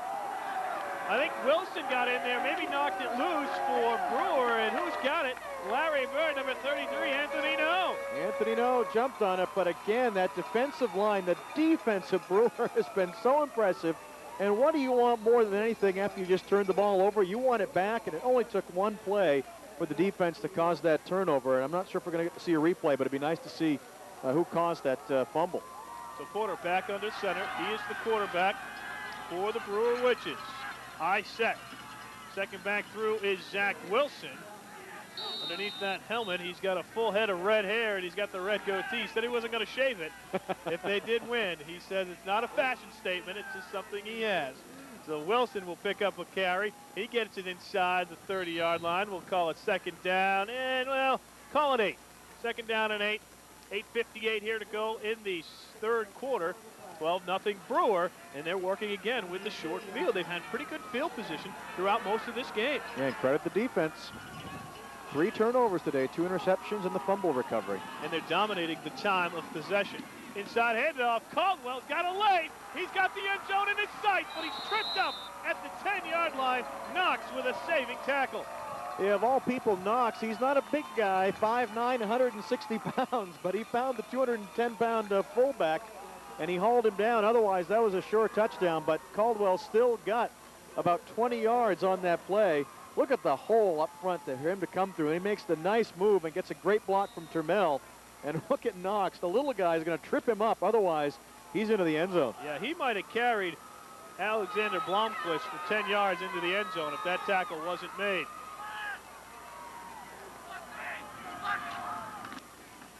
Fake. Option. Porter, right side. He's got a lane. He cuts back. He fumbles the ball. It's loose. Who has it? I believe number 65 I think the Witches got it back. have it. Yep. Matt Cormier might have fallen on the fall. Johnny on the spot. And that drive stays alive. And not only does it stay alive, but they pick up 4 yards. Well, Porter here.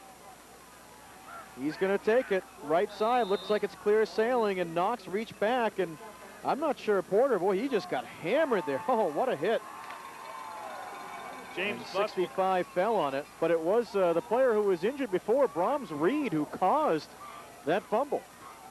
James Butts will check into the game. He's on the left-hand side, right-hand side of your screen. And once again, I formation for the Brewer Witches. They go to Caldwell. He's stopped. Great play on the inside. Tom Ross wrapping up. Only another yard for the Brewer Witches. Now it's 3rd down and goal. Again, you would think 2-down territory, but a field goal will give them 15 points. And, of course, York would have to score twice with a 2-point conversion in there somewhere to tie. Yeah, you got to think Brewers thinking touchdown right now. They don't want to think about field goals.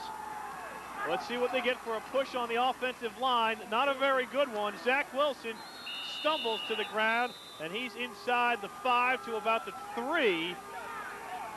Working right side, but just stopped short. I believe Volke on the tackle once again for York. Interesting call here for Coach Ortego as Wilson's going to get it. You see all the misdirection in that backfield there, and Wilson just nowhere to go. Good pursuit that time as he gets tripped up, and the tackle is made there by York's Brandon Cross. And now the Brewers going to call a timeout here to talk things over. Big decision. All right, we'll take a break. Brewer leads it 12-0, and they're knocking on the door. We'll see what they have in store right after this. You have a right to affordable health care. Health Access Network is ready to assist you, from primary care to dental care. Discounts are available. A common concern that I hear from my patients is the cost of medications. We work with you to find reduced rates and even free prescriptions. Individual assistance is available to everyone at no cost. Call or stop by your nearest Health Access site in West Enfield, Lincoln, Medway, and Millinocket.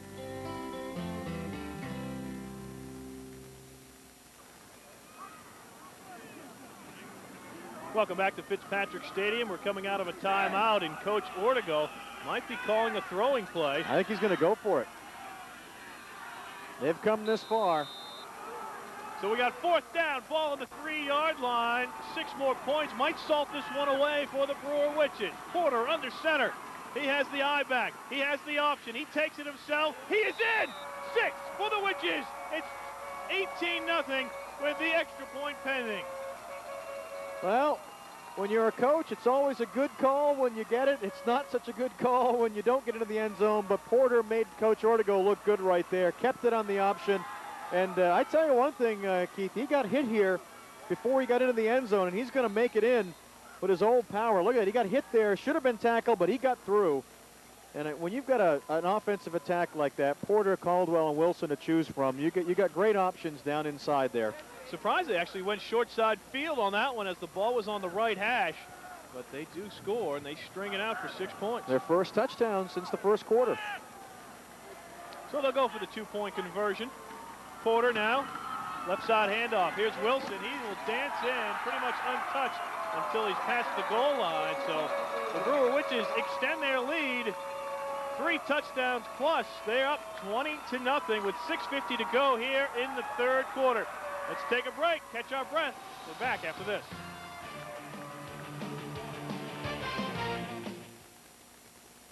Three cheers to the Brewer Witches from your friends in the community.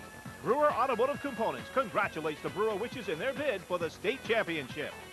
Best wishes from Open MRI of Bangor, the safe, comfortable, and effective alternative to closed MRI units. And good luck from Airline Pharmacy, your locally owned and operated neighborhood pharmacy, 405 North Main Street, Brewer. All join together in cheering, Go Witches!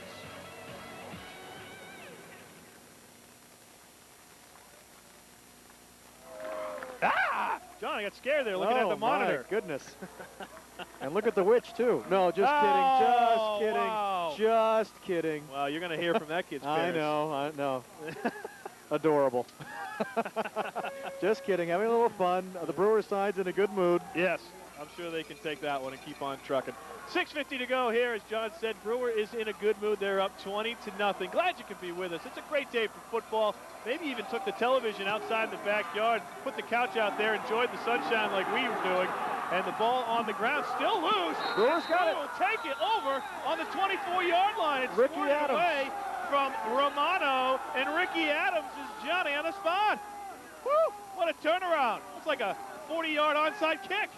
I tell you, anytime you have a line drive kick like that and several players touch it, there are going to be at least 2 York players touch it. It's going to bounce off the big fullback there, Moulton. And it hits and number now 70. watch, just hit 3 guys, and look at Adams just slide in here as the number 13 cannot wrap it up. Boy, he should have had that. McGlashing. Danielle McGlashing should have had that. And He knocked Adams, it away with his own elbow. you mentioned Johnny on the spot, slid right in, and look at this, Brewer in big business again. That's the 3rd time I think we've used that line today. It's happened a lot. Wilson in motion. Handoff, Caldwell. Once again, he'll lean forward for about a gain of 3. They spotted on the 20. And I tell you, when you're a team like Brewer, you love this. You're a running team. You like to run, and run some more. And if you've got a big lead like this, boy, you just love to see that clock wind down. And with the power attack that they have. Brewer has 3 shutouts on the year against Morse, 40-0, 51-0 against Mount Desert, and then 34-0 against Hamden. But to do it against York, if they can potentially pull off a shutout here in the state championship game, wow, that'd be saying something right there. Caldwell stacked up there. They'll mark it off about a yard, call it 3rd down and about 7 at the 21-yard line.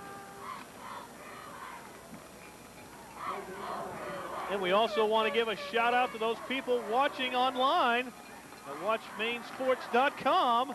We really appreciate you guys tuning us in and hope everything is going well with the computer connection.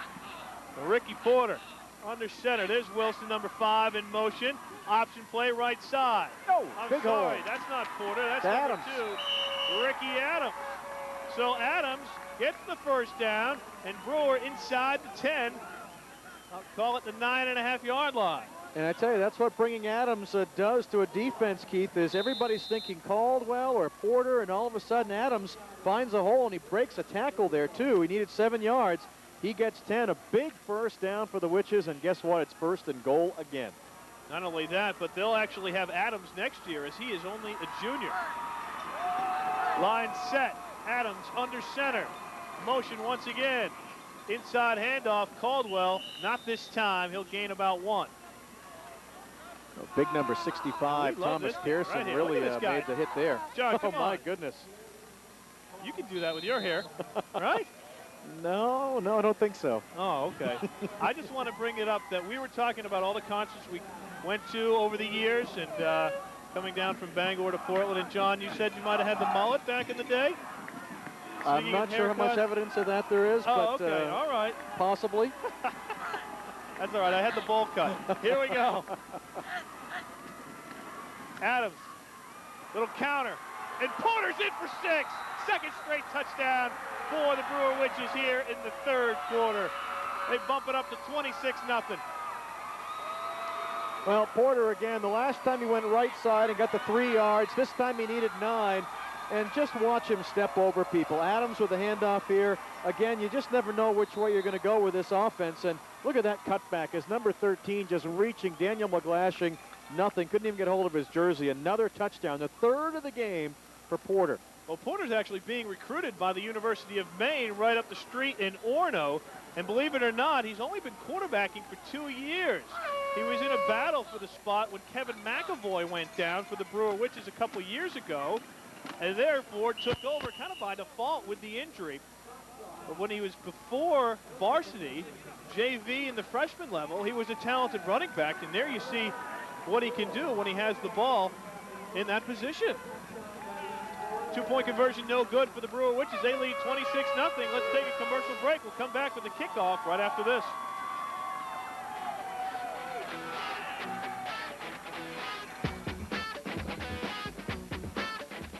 Look at this chart today. Passing.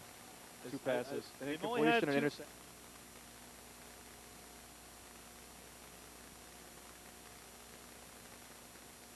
At Machias Savings Bank, relationship banking starts with our people. Larry Barker is a commercial banker at Machias Savings. An outdoor enthusiast, Larry enjoys spending his spare time with his family, sharing in Maine's 4 seasons. There is something special about living in Maine. I enjoy sharing my enthusiasm for the state with our commercial banking customers, building relationships that extend beyond finances. Experienced people, exceptional service, a personal commitment to you from Machias Savings Bank. John, come on, count it out. 26 push-ups. 2, 3. Oh my goodness. Don't he do one more too? For good luck? Oh, good luck. But they might not need any more luck. They're already up 26-0.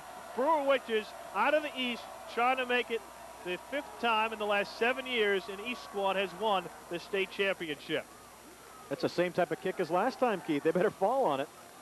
And they do just that. Tom Ross, the junior, will sit on it for the York Wildcats. They'll take over about their 24-yard line. You know, the amazing thing is that someone finally broke the stranglehold. It's been pretty much Belfast and Winslow as the representatives from the East. And Brewer is finally here. We know the story after 35 years, and they're making the most of it right now. Just a very impressive performance, and it gets people to do things like that. Gets everybody I hope that excited. comes out before his 9 to 5 Everybody excited on Monday morning. Dana's a good sport. We wish him all the best. And York will have to go to the air as they try and set up the screen. They complete the pass. How much do they get out of it? Well, they get a first down out of it. Nice play as Tony Romano will take the pass and run it up to about the 30, we'll call it the 37-yard line, as York will have to utilize the air attack to get back in this one. Yeah, they go to a backless backfield there. And, you know, Romano's one of their key players. We haven't called his name at all today. And he finally just takes a screen pass and makes the most of it as he gets the first down. We do have a final. 1AA college football. UNH most likely will host a playoff game in the 1AA playoffs. The #1 team in the nation, the Wildcats, dismantle Maine at 59-47. High-scoring affair.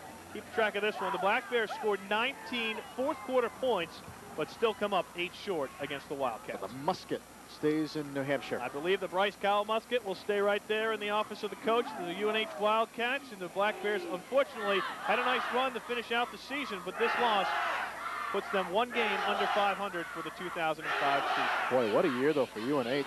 Phenomenal. Oh, they're playing phenomenal season. Great football. Wish Jack Cosgrove all the best as he goes into the offseason, and he's obviously going to maybe watch this tape a little bit as Ricky Porter being recruited by the University of Maine. As well he should be. Been very impressive today. Porter, by the way, 13 carries for just 59 yards, but 3 touchdowns. And Caldwell's been the workhorse again. 22 carries today for 138 yards. He's got the other Brewer score. Well, the York O trying to be what they were the beginning of the year as they started out 5-0. 35-6 winners over Poland, 28-0 over Gray New Gloucester, and they just kept rolling up a 5-0 record. And the coach said one of the best things they ever did was lose late in the season, but let's do a little reading of this side.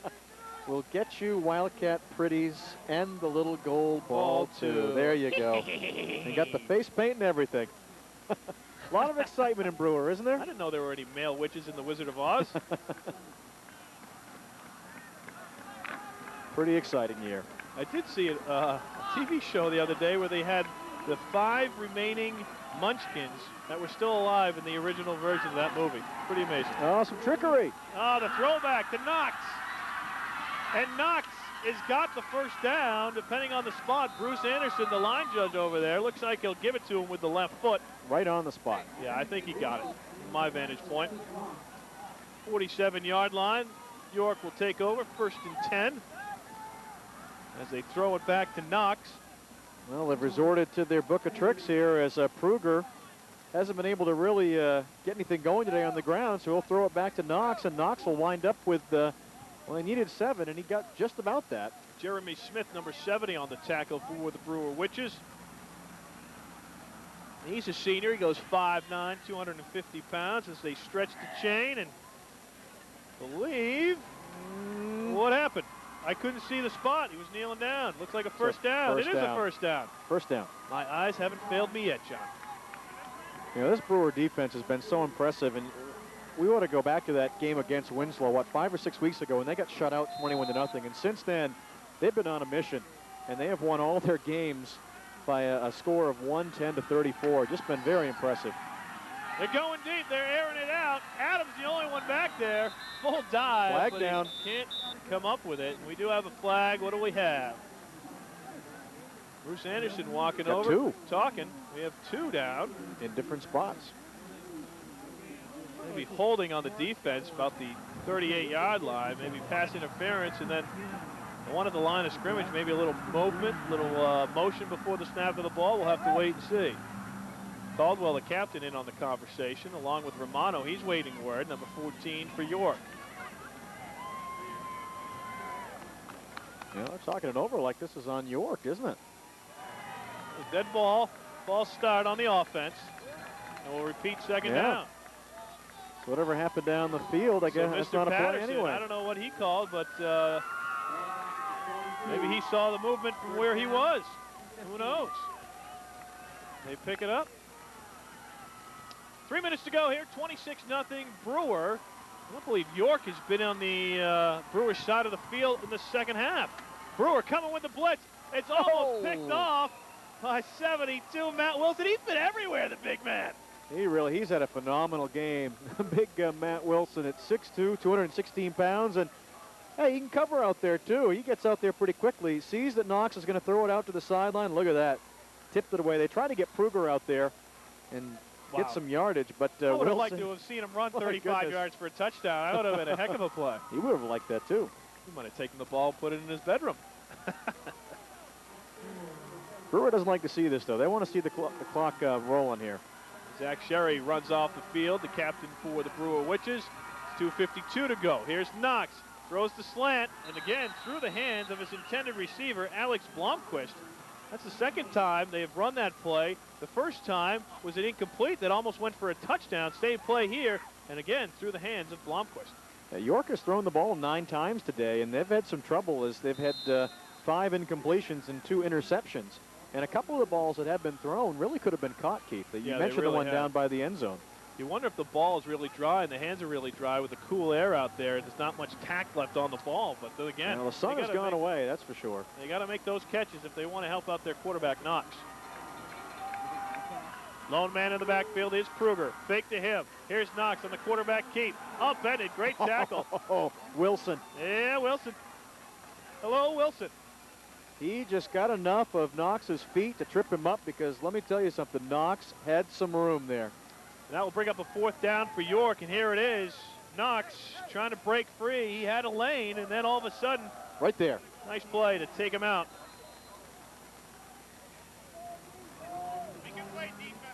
As Zach Wilson is having himself quite a game for the Brewer Witches. Memories will be made here today, that is for sure. The Brewer Witches, when they get a little older, maybe Ken Perone's age, they'll be talking about this one 30 years from now. Knox to the air. Again, through the hands of his intended receiver, Daniel Morin, the junior, could not come up with it as it pretty much hit him right off the hands and hit him in the helmet. Again, a catchable ball, and York to the air 10 times now today, and only 2 completions to show for it. Am I seeing double? I can relate. I have twin girls myself. Yes, you do. Just want to say hi to Aislinn and Emma. Can I do that, John? A little shout out to my They kids. watching football? They like football? No, they don't actually watch TV. We haven't made them watch TV yet. They're only 11 months old. Hey, you got to get them into football early, Keith. Well, I do have a football, but they don't watch Okay. television, so they can't watch Daddy on TV. So. Here's Porter. Leaps over one guy, but in his way. Then he pitches as he's being tackled. What an impromptu play right there. Goes for about 8. Well done, young man. That is a heads-up play because Porter was stopped right at the line of scrimmage, and how he got that thing out to Wilson, I'm not sure. Always a dangerous play, but you know what? When you're up 26-0, you can take those chances. His number 66 had him wrapped up right there, and he's going to make the pitch. Quinn had him, but Wilson's going to wind up with, what, about 8 yards? It's one of those things the coaches would go, no. Okay. 8 yards, not bad. Yep. All right. That's the way the day has gone for the Witches.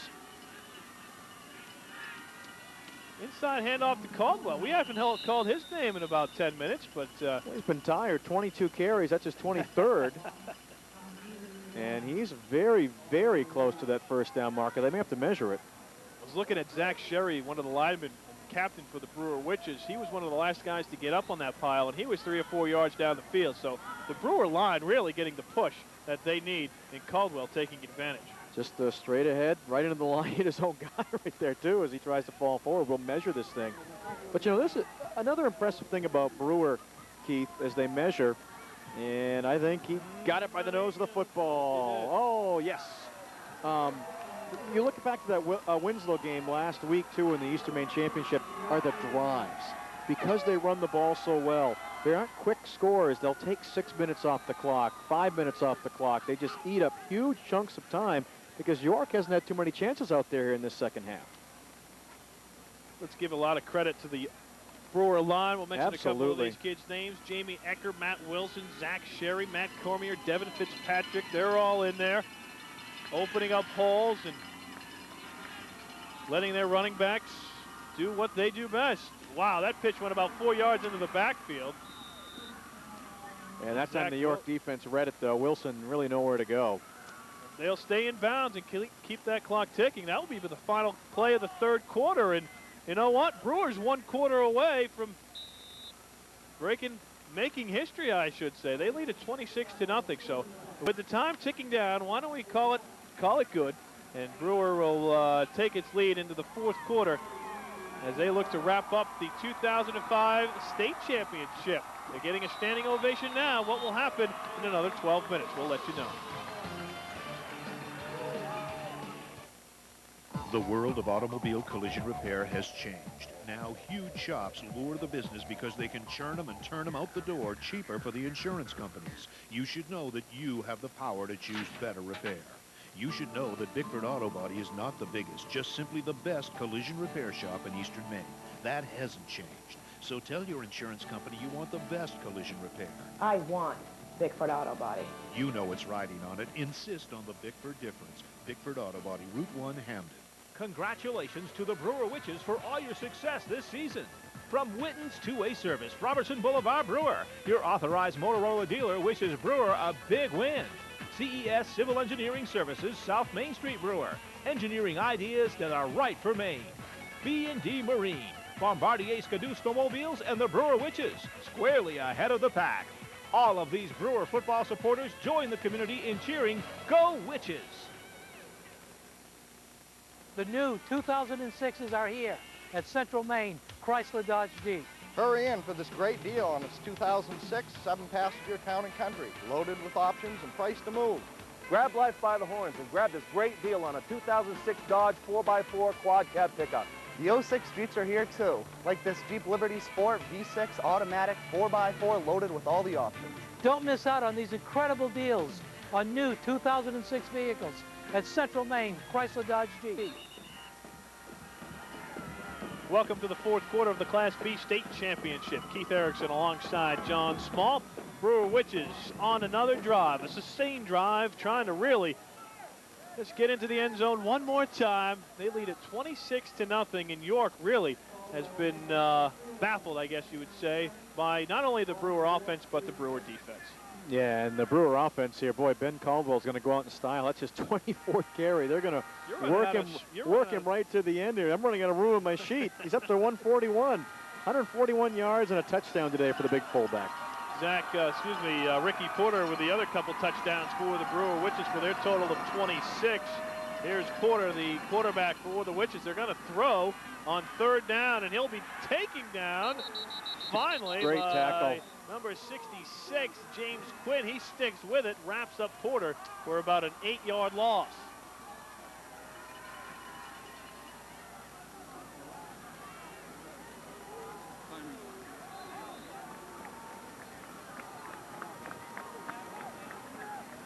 So now Brewer with a 4th down and 19. And they'll just punt it away and play the field position game for the remaining 10:36 of this game.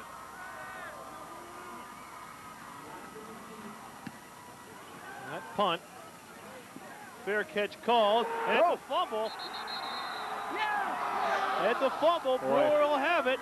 Mike Everhart, the sophomore, will just fall on it as Romano called for the fair catch. They gave him the circle of a couple yards to bring it down.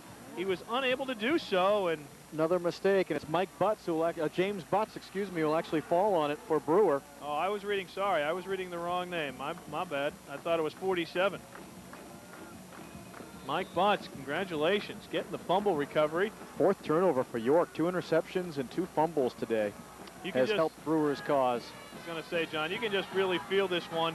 We just need to wrap up the 4th quarter and give Brewer the state championship as Zach Wilson will get pounded in the backfield. The clock continues to burn, and York really with no flashes of offense, really just trying to play for pride with 10:08 to go here in the 4th quarter. Yeah, it's just been a tremendous season for the Brewer Witches, and you know, we mentioned they got a lot out of that loss to Winslow 4 or 5 weeks back when they lost 21-0. Of course, they also lost to Waterville this year too, their other loss on the season. But since that loss to Winslow, they have just been on an amazing run here. And of course, they got the monkey off the back by beating Winslow in the playoffs last weekend. Inside handoff, Caldwell. He's stacked up about the original line of scrimmage. 3rd down and 10 now for the Witches. 25 carries for Caldwell, 143 yards. That is a good day's work. Just went over to get some instruction from the sideline, and he was tapping the back of his left leg. Didn't know what quite that meant. Maybe he tweaked something, but we'll keep an eye on him. He has passed the 1,000-yard mark for the season to go along with Wilson and Porter, all 3 1,000-yard runners this year. Here's the option. Porter down to the 16-yard line. And that's what the Witches do, Keith. They just chew up yardage and chew up the clock. And Porter again, it's his option. He'll keep it. Didn't pitch it out this time. Look at that move back to the inside. Just avoiding tackles and picking up the 8 yards. McGlashing, the senior, on the stop for York. Number 36, Doug Naughton, will check in for the Brewer Witches. Caldwell is out of the game right now. He needs a breather. Yeah, I would think so. So here's option. Here's Wilson, I believe. Zach Wilson, pitch right. He'll get the 1st down, or is it an out of bounds? No, they'll get the 1st down and stop the clock until they're reset. And on the replay, again, dangerous nice pitch. option. Yeah, look, he just got that thing. And I think he had to concentrate so much on hanging on to the football that he wasn't able to get down. Or he did get the 1st down. Okay, I thought he didn't get it. He did get it. On the stop, but not until he was able to pick it up. We're inside the 15-yard line, and Ricky Adams under center. He is switching off with Porter, the quarterback.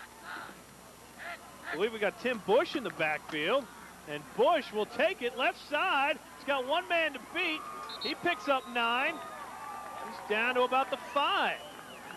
Yeah, Romano was the last guy who saved the touchdown. Get some fresh legs in there. Tim Bush, the 5'9" junior, 173 pounds. He's playing in that fullback slot, and again, he just bounces off his left side offensive line, and Romano's going to come off a block and make the nice tackle. Ryan Babin holding his block past the line of scrimmage.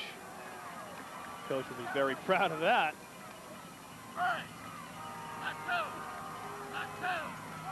Call it second and about 2. Oh, look at that hole. For Brewer Witches. Look at that hole. Ricky Adams brings them to their feet here at Fitzpatrick Stadium.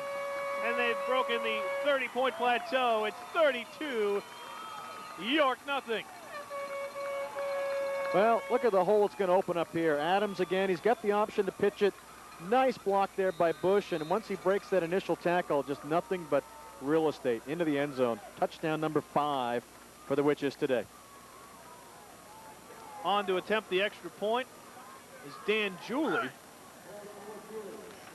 Snap down, kick up, and kick is good. 33-0, Brewer in control and 7 minutes and 11 seconds away from a state championship. We're back after this.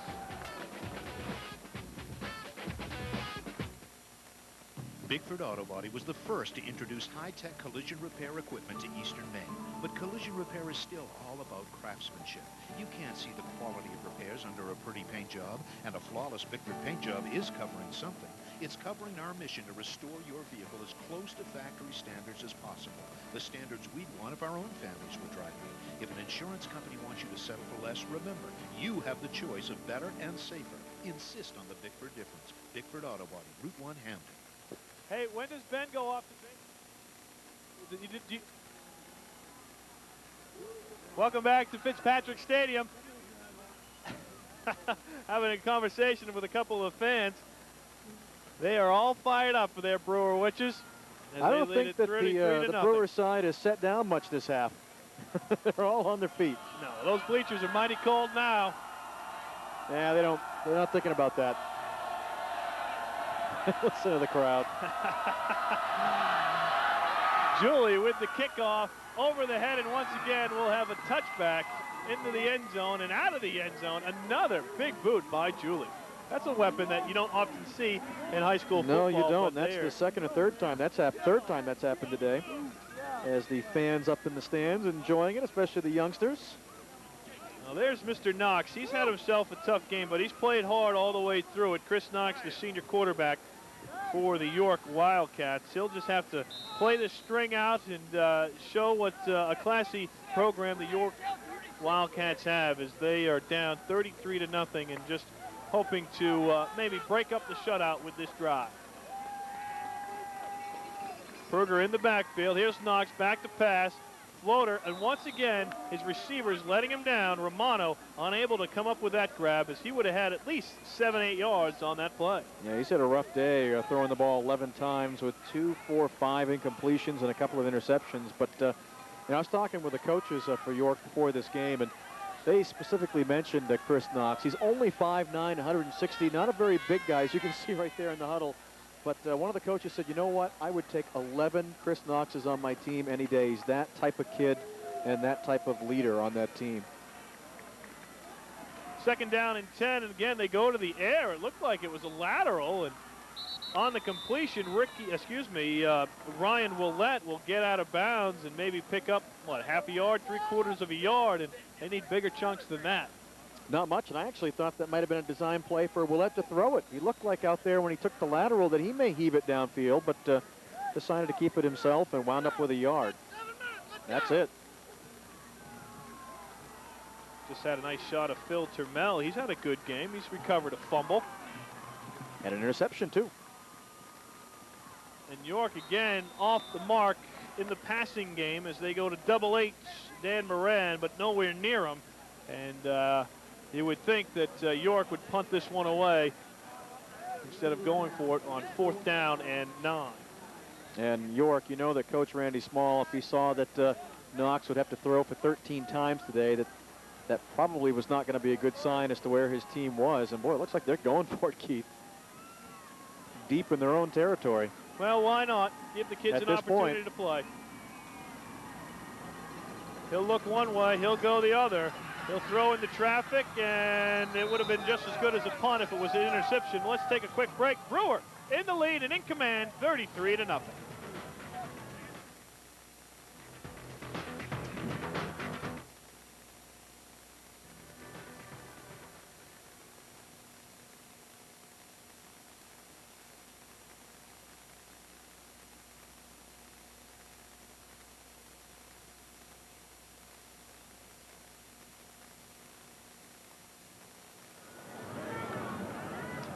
And welcome back. That was a quick break. 6:49 to go here in the fourth quarter. York just turned it over on downs, and Brewer will take over on offense. It was Termel again, by the way, who almost had that interception. It's funny, you just mentioned his name, and there he was again, making a big defensive play. So here's Adams, the Brewer quarterback. He's in, trying to gain some good postseason play and experience, and he'll be back next year for the Brewer Witches. Call goes up the middle for a couple yards. Call it 2nd and 8. I think they got double threes on that carry. Anthony No. Spelled N-G-O.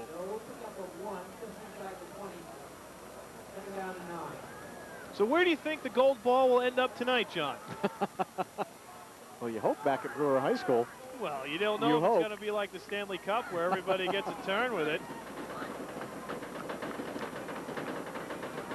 Carry, right side, fumble. The fumble on the play. We'll see who comes up with it. Is Tristan Oldmixon on the carry, but he coughed it up. Who gets it back? Brewer will retain possession. Who's that, 86 that came up with it? I can't read the numbers. Tough to read the numbers. Yeah, at this point. 36. We'll give it to 36, and that's Doug Nodden. He'll retain possession for the Brewer Witches. So here we go. 3rd down, 5 to go. Approximately the 16-yard line, and the second string is in for the Brewer key components here on offense. Oh. Great tackle and great takedown. That'll stop the Brewer drive. They'll be forced to a 4th down on this one. Yeah, nowhere to go there as Chris Carpenter just sniffed that play out quickly and brought Adams down. Brewer right now, this clock cannot tick fast enough. Coach Ortego's got all his subs in there, and he wants to get them all in there, get them some experience in this game, and they can say they played out there, but boy, that clock cannot go fast enough. You wonder if they're too scared to dump them with the Gatorade after the game. Make them do push-ups or calisthenics or something. Inside handoff once again. Brewer Witches trying to fight for yardage, and that 4th down play will go for naught. They'll turn it over on downs. I believe they had Mike Everhart on that carry as Brewer just looking to get, or 17, was that 17, Tim Bush on the carry? And Brewer just looking to, as John mentioned, 4:53 to go here in the fourth quarter, and nothing in doubt here but the final score. And Brewer will bring home the gold ball back to Eastern Maine. Mountain Valley won it in 2004. Belfast over Gorham in 2003 by a score of 28-16. Scarborough beat Belfast in 2002 by a deuce, 14-12. We roll it all the way back, and then you have Winslow back-to-back state champions in 2000 and 2001, and before that, Belfast, Levitt, and Wells all the way back to 1997. And an interception on the tip. That's Caldwell. See if he can get it in for 6. No, he'll stop down at the 23-yard line. So the man who is shipping off to basic training after graduation comes up with an interception on Championship Saturday. Back with Brewers possession right after this. Miller's Workshop in Brewer is your local Carhartt headquarters.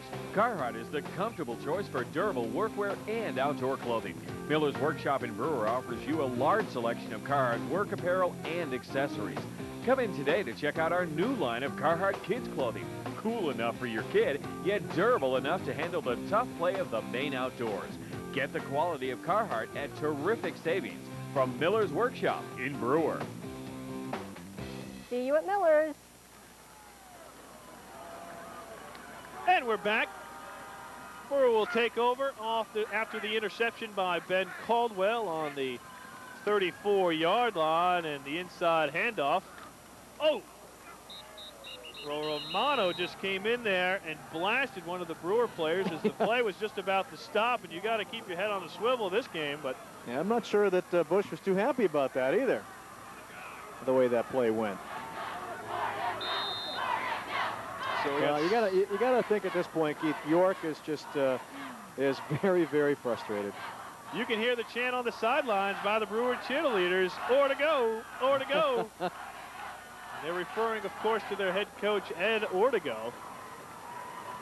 Wasn't sure where he wanted to be 10 years ago, but he wound up here in Brewer. He actually interviewed at Brewer, had a scheduled interview with Gabby Price and the guys over at Bangor High, but once he met with Dennis Kai and the boys at Brewer, he said, well, I like it here.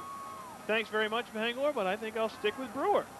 And there he is right there, the man who has flown supersonic speeds in the Navy, and now he's supersonic all over the place as a Brewer High football coach. Congratulations, you have won a state championship with 3:30 to go here in the fourth quarter.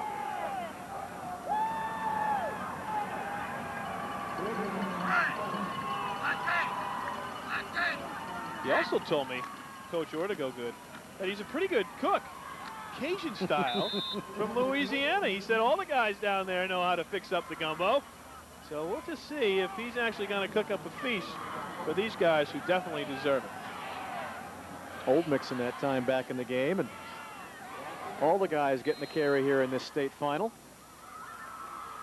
So we've pretty much had two blowouts on Super Saturday. Bonnie Eagle taking care of Mount Blue 41-13 in the Class A game, and Brewer right now pitching the shutout 33-0 against York. Inside the bush, he's wrapped up. That play goes nowhere on fourth down. Let's take a quick commercial break. Brewer in control with 2:40 to go. Make your home or business a winter wonderland with the expert help and advice from the floral design professionals at Luigi & Fredericks Florist in Bangor and Sheehan's Florist in Bucksport. Luigi & Fredericks offers traditional arrangements as well as European and high-style floral design, plus candles, gift baskets, and greeting cards for all occasions. Because quality and service make a difference, let Luigi & Fredericks and Sheehan's Florist be your first choice for flowers. York will take over on downs. They've played pretty good defense here in the second half, but their offense just hasn't gotten anything going. Mr. Knox, the quarterback, has thrown it where he needs to, but his wide receivers really, story of this one, they've had a couple chances to have some big plays, but they've slipped through their fingers. Now the backups are in for York as the handoff goes, I believe, number 33, Alexander Quinn. And you know, Keith, it's kind of, we're at the end of the game now, but I think that the inexperience finally caught up with the Wildcats as they're a very young team. They had a great run through the Western Maine playoffs, but facing a team like Brewer has been in big playoff positions before, and they really wanted this one badly. After losing to Winslow in the playoffs last year, I think they all made a vow that, look, we got to get to the state game next year, and that's what they've done. I think they definitely earned their way here, John. They, yes, like they you said, did. They have taken their knocks and, you know, slowly creeping up the ladder of quality each year over the last 3 years. As we mentioned, they lost to Belfast in the first round of the playoffs a couple years ago in 2003. Lost to Winslow, as we alluded to earlier, and now getting over the hump and becoming state championship. These guys have just got to feel really, really good about themselves, and that party tonight in Brewer, that's going to be some kind of shindig, I would think. We're getting back late. We got another game to do, but I think it's still going to be going on. The whole city of Brewer should just be awfully proud of this group of football players and this coaching staff. So at the quarterback now is Evan Wallace for York. He's wearing number 12, and they'll go to the I, and they'll just play out the string here as a bunch of guys will get in and get in the scorebook. As that second down play will go for a first down, according to Bruce Anderson, the line judge. I tell you, they may not take the goal ball home this year, but watch out for York next year. These kids will all have another year under their belt. Most of them are all coming back, with a few exceptions. And they'll be a team to watch next year. They flew in under the radar this year, but they won't do that next year. So we're seeing the future of York right here as they take the ball at about the 43-yard line, and that play, once again, a lot of hard hitting going on. These guys are playing with a lot of intensity as we're under 2 minutes to play. Kind of feel like it's New Year's. I'm just waiting for the gold ball to drop. Waiting for Dick Clark to count it down for us. It's 33-0. Looking at a shot of the Brewers side right there. They're just waiting to explode here. I hope they can. There is a fence, so that's good. And they've got security, but this side is ready to explode. Very exciting time. Waited 35 years for this.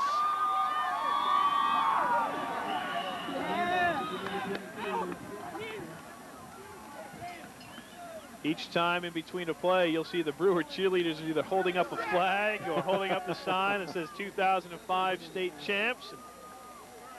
A lot of Hunter Orange out there as well, and really the Brewer Witches had the York Wildcats in their sights all day long. They just pounded the rock early in the first half, went up 12-0.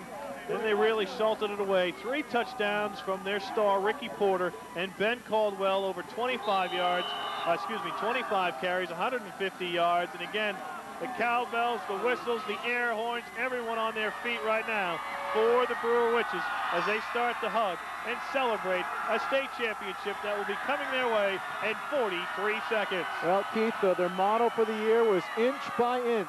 We're down to the last inch. That's a good measurement. Hugs all around. I'm looking down at Ben Caldwell getting a hug from Coach Ortego and what could be the final play of the 2005 Class B season. And it looked like it might have been a fumble and recovered by Brewer. So you expect the Witches to take a knee with 23 seconds to go. And Coach Ortego and Coach Dana Corey and the rest of that supporting cast, what a job they have done. As Ortego will take off the headset. He's coming over. Someone give him a phone. He's got a phone call to make to Louisiana. He doesn't need to coach anymore. He just needs a big smile. Look at that. And a tip of the hat to the crowd and the players. And boy, his seniors have really, really done a great job for him this year. They really have. And look at that. What a great scene. Shaking hands.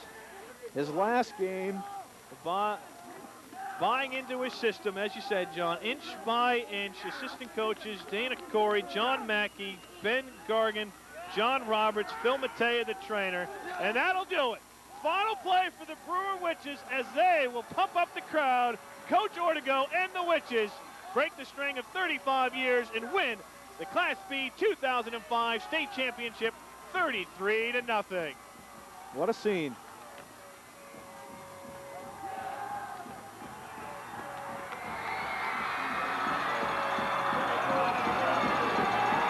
The final horn sounds as we watch the Brewer Witches explode with jubilation at midfield. Congratulations, there they all are. There's Coach Ortego. Not exactly a Jim Valvano moment. He knows who he wants to hug. He'll go over and shake the hand of head coach Randy Small of York. Class act all the way through. Coach Ortego will head back to Louisiana with the memories of a great 2005 season. I know his wife can't get TV5 down there, Keith, so maybe Tim ought to give him his phone. He needs to make a phone call. Maybe she's listening on the internet. So let's send it down to Tim Throckmorton, who's there with Coach Ortego. Tim, take it away. Ed Ortego, your thoughts with this championship now on the Brewer side? It's not thoughts, it's just emotion. I'm elated, man. These kids, unbelievable. As ragged as we were to start, we're wondering if we would ever get this thing turned. Boy, did it turn. That was an explosion of the best Brewer football, and it got better as the season went along. Starting with Belfast, that was a big turnaround for us. We were embarrassed against Winslow. We were committed to change our evil ways, and we went out, we got it done. It's all smiles, and what a team this is. What a team game this was today. They have character.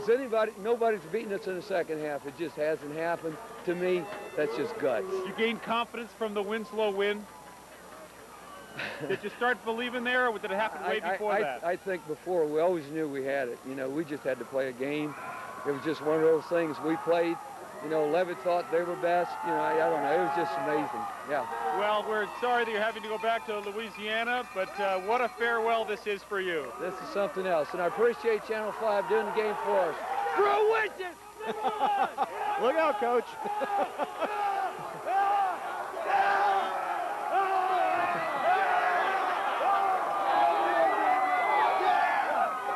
I hope Coach Ortego's all right.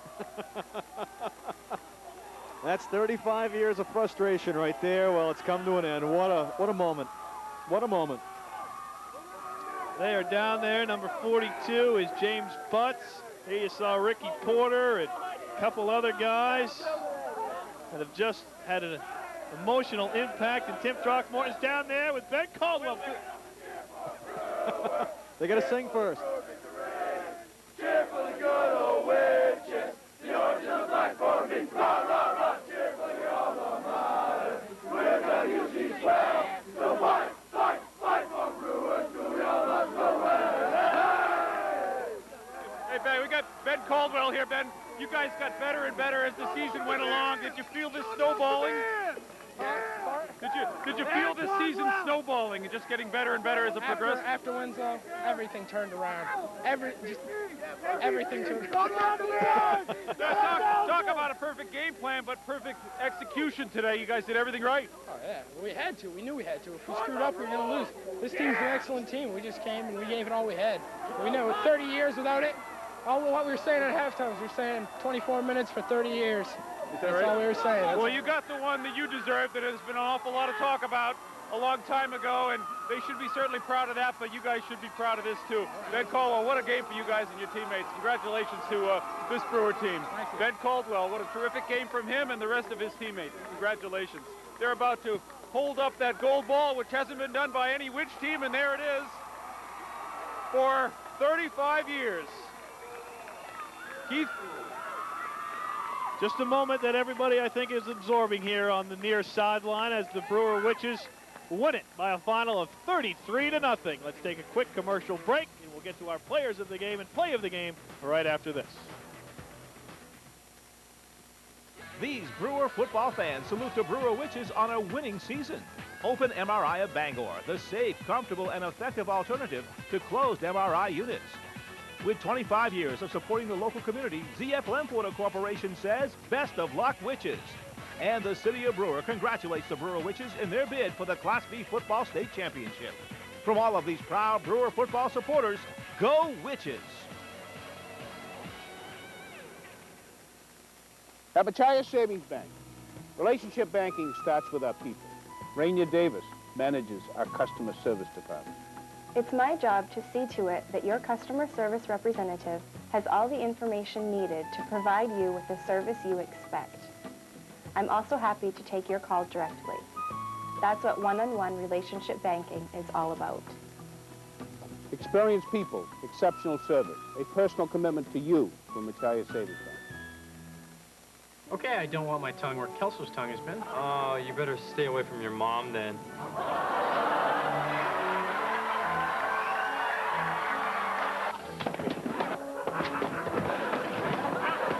From me, you moron. Have you ever seen prettier legs on a fella? You said heaven is crowded. I got ambushed! Raymond and That 70s Show, weeknights from 7 to 8 on TV5.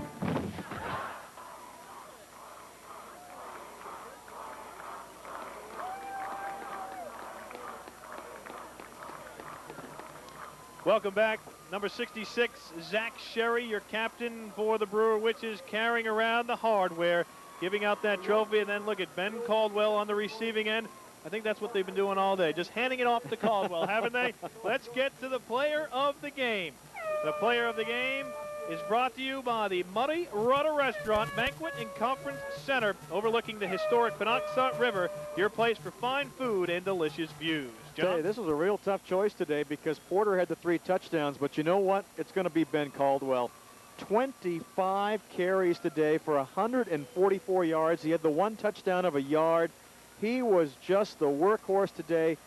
Got them down inside the 10 numerous times, then Porter would finish it off, but boy, was he the workhorse today. 144 yards, 25 carries. Again, those are unofficial numbers, but another fantastic game for him, and he goes over the 1,000-yard mark for the season. Well, he'll take a knee with the rest of the team. It's picture time. Hopefully Yes, parents it are is. allowed down on the field and not just the media, because this is a time to celebrate if you are a family member of the Brewer Witches football program. Let's go to the play of the game. This play of the game is brought to you by Brewer Federal Credit Union, your key to neighborhood banking, and you're looking at it, the play of the game, holding up the trophy right there over the sidelines and celebrating with a Brewer Nation that has come down from 2 hours north of here to celebrate what they haven't seen in 35 years. A 33-0 shutout against the York Wildcats for the 2005 Class B State Yeah, there's Zach Sherry right there. There he is. He's pretty happy to hold that thing, isn't he? Yep. Player of the game right there. Very appropriate, and I think everybody's going to get a chance to hold that trophy, and we've just been told there is a reception at 9:15 back at Brewer High School. That's about when these guys will get back there, so get the welcome wagon ready. They're coming home with a trophy. And don't speed. We don't need anybody pulled over on the highway, please. No, let me tell you something, Keith. This will be the shortest ride they've ever experienced, but they're going to want it to last a long, long time. All right, let's get out of here. For everybody behind the scenes, Tim Throckmorton down doing the sideline work, John Small on the color. My name's Keith Erickson. We're back with the Class C matchup in about an hour. Foxcroft Academy in Lisbon for the Class C state title. For now, from Fitzpatrick Stadium, Brewer wrapping up the 2005 Class B state championship 33-0. We're back in an hour.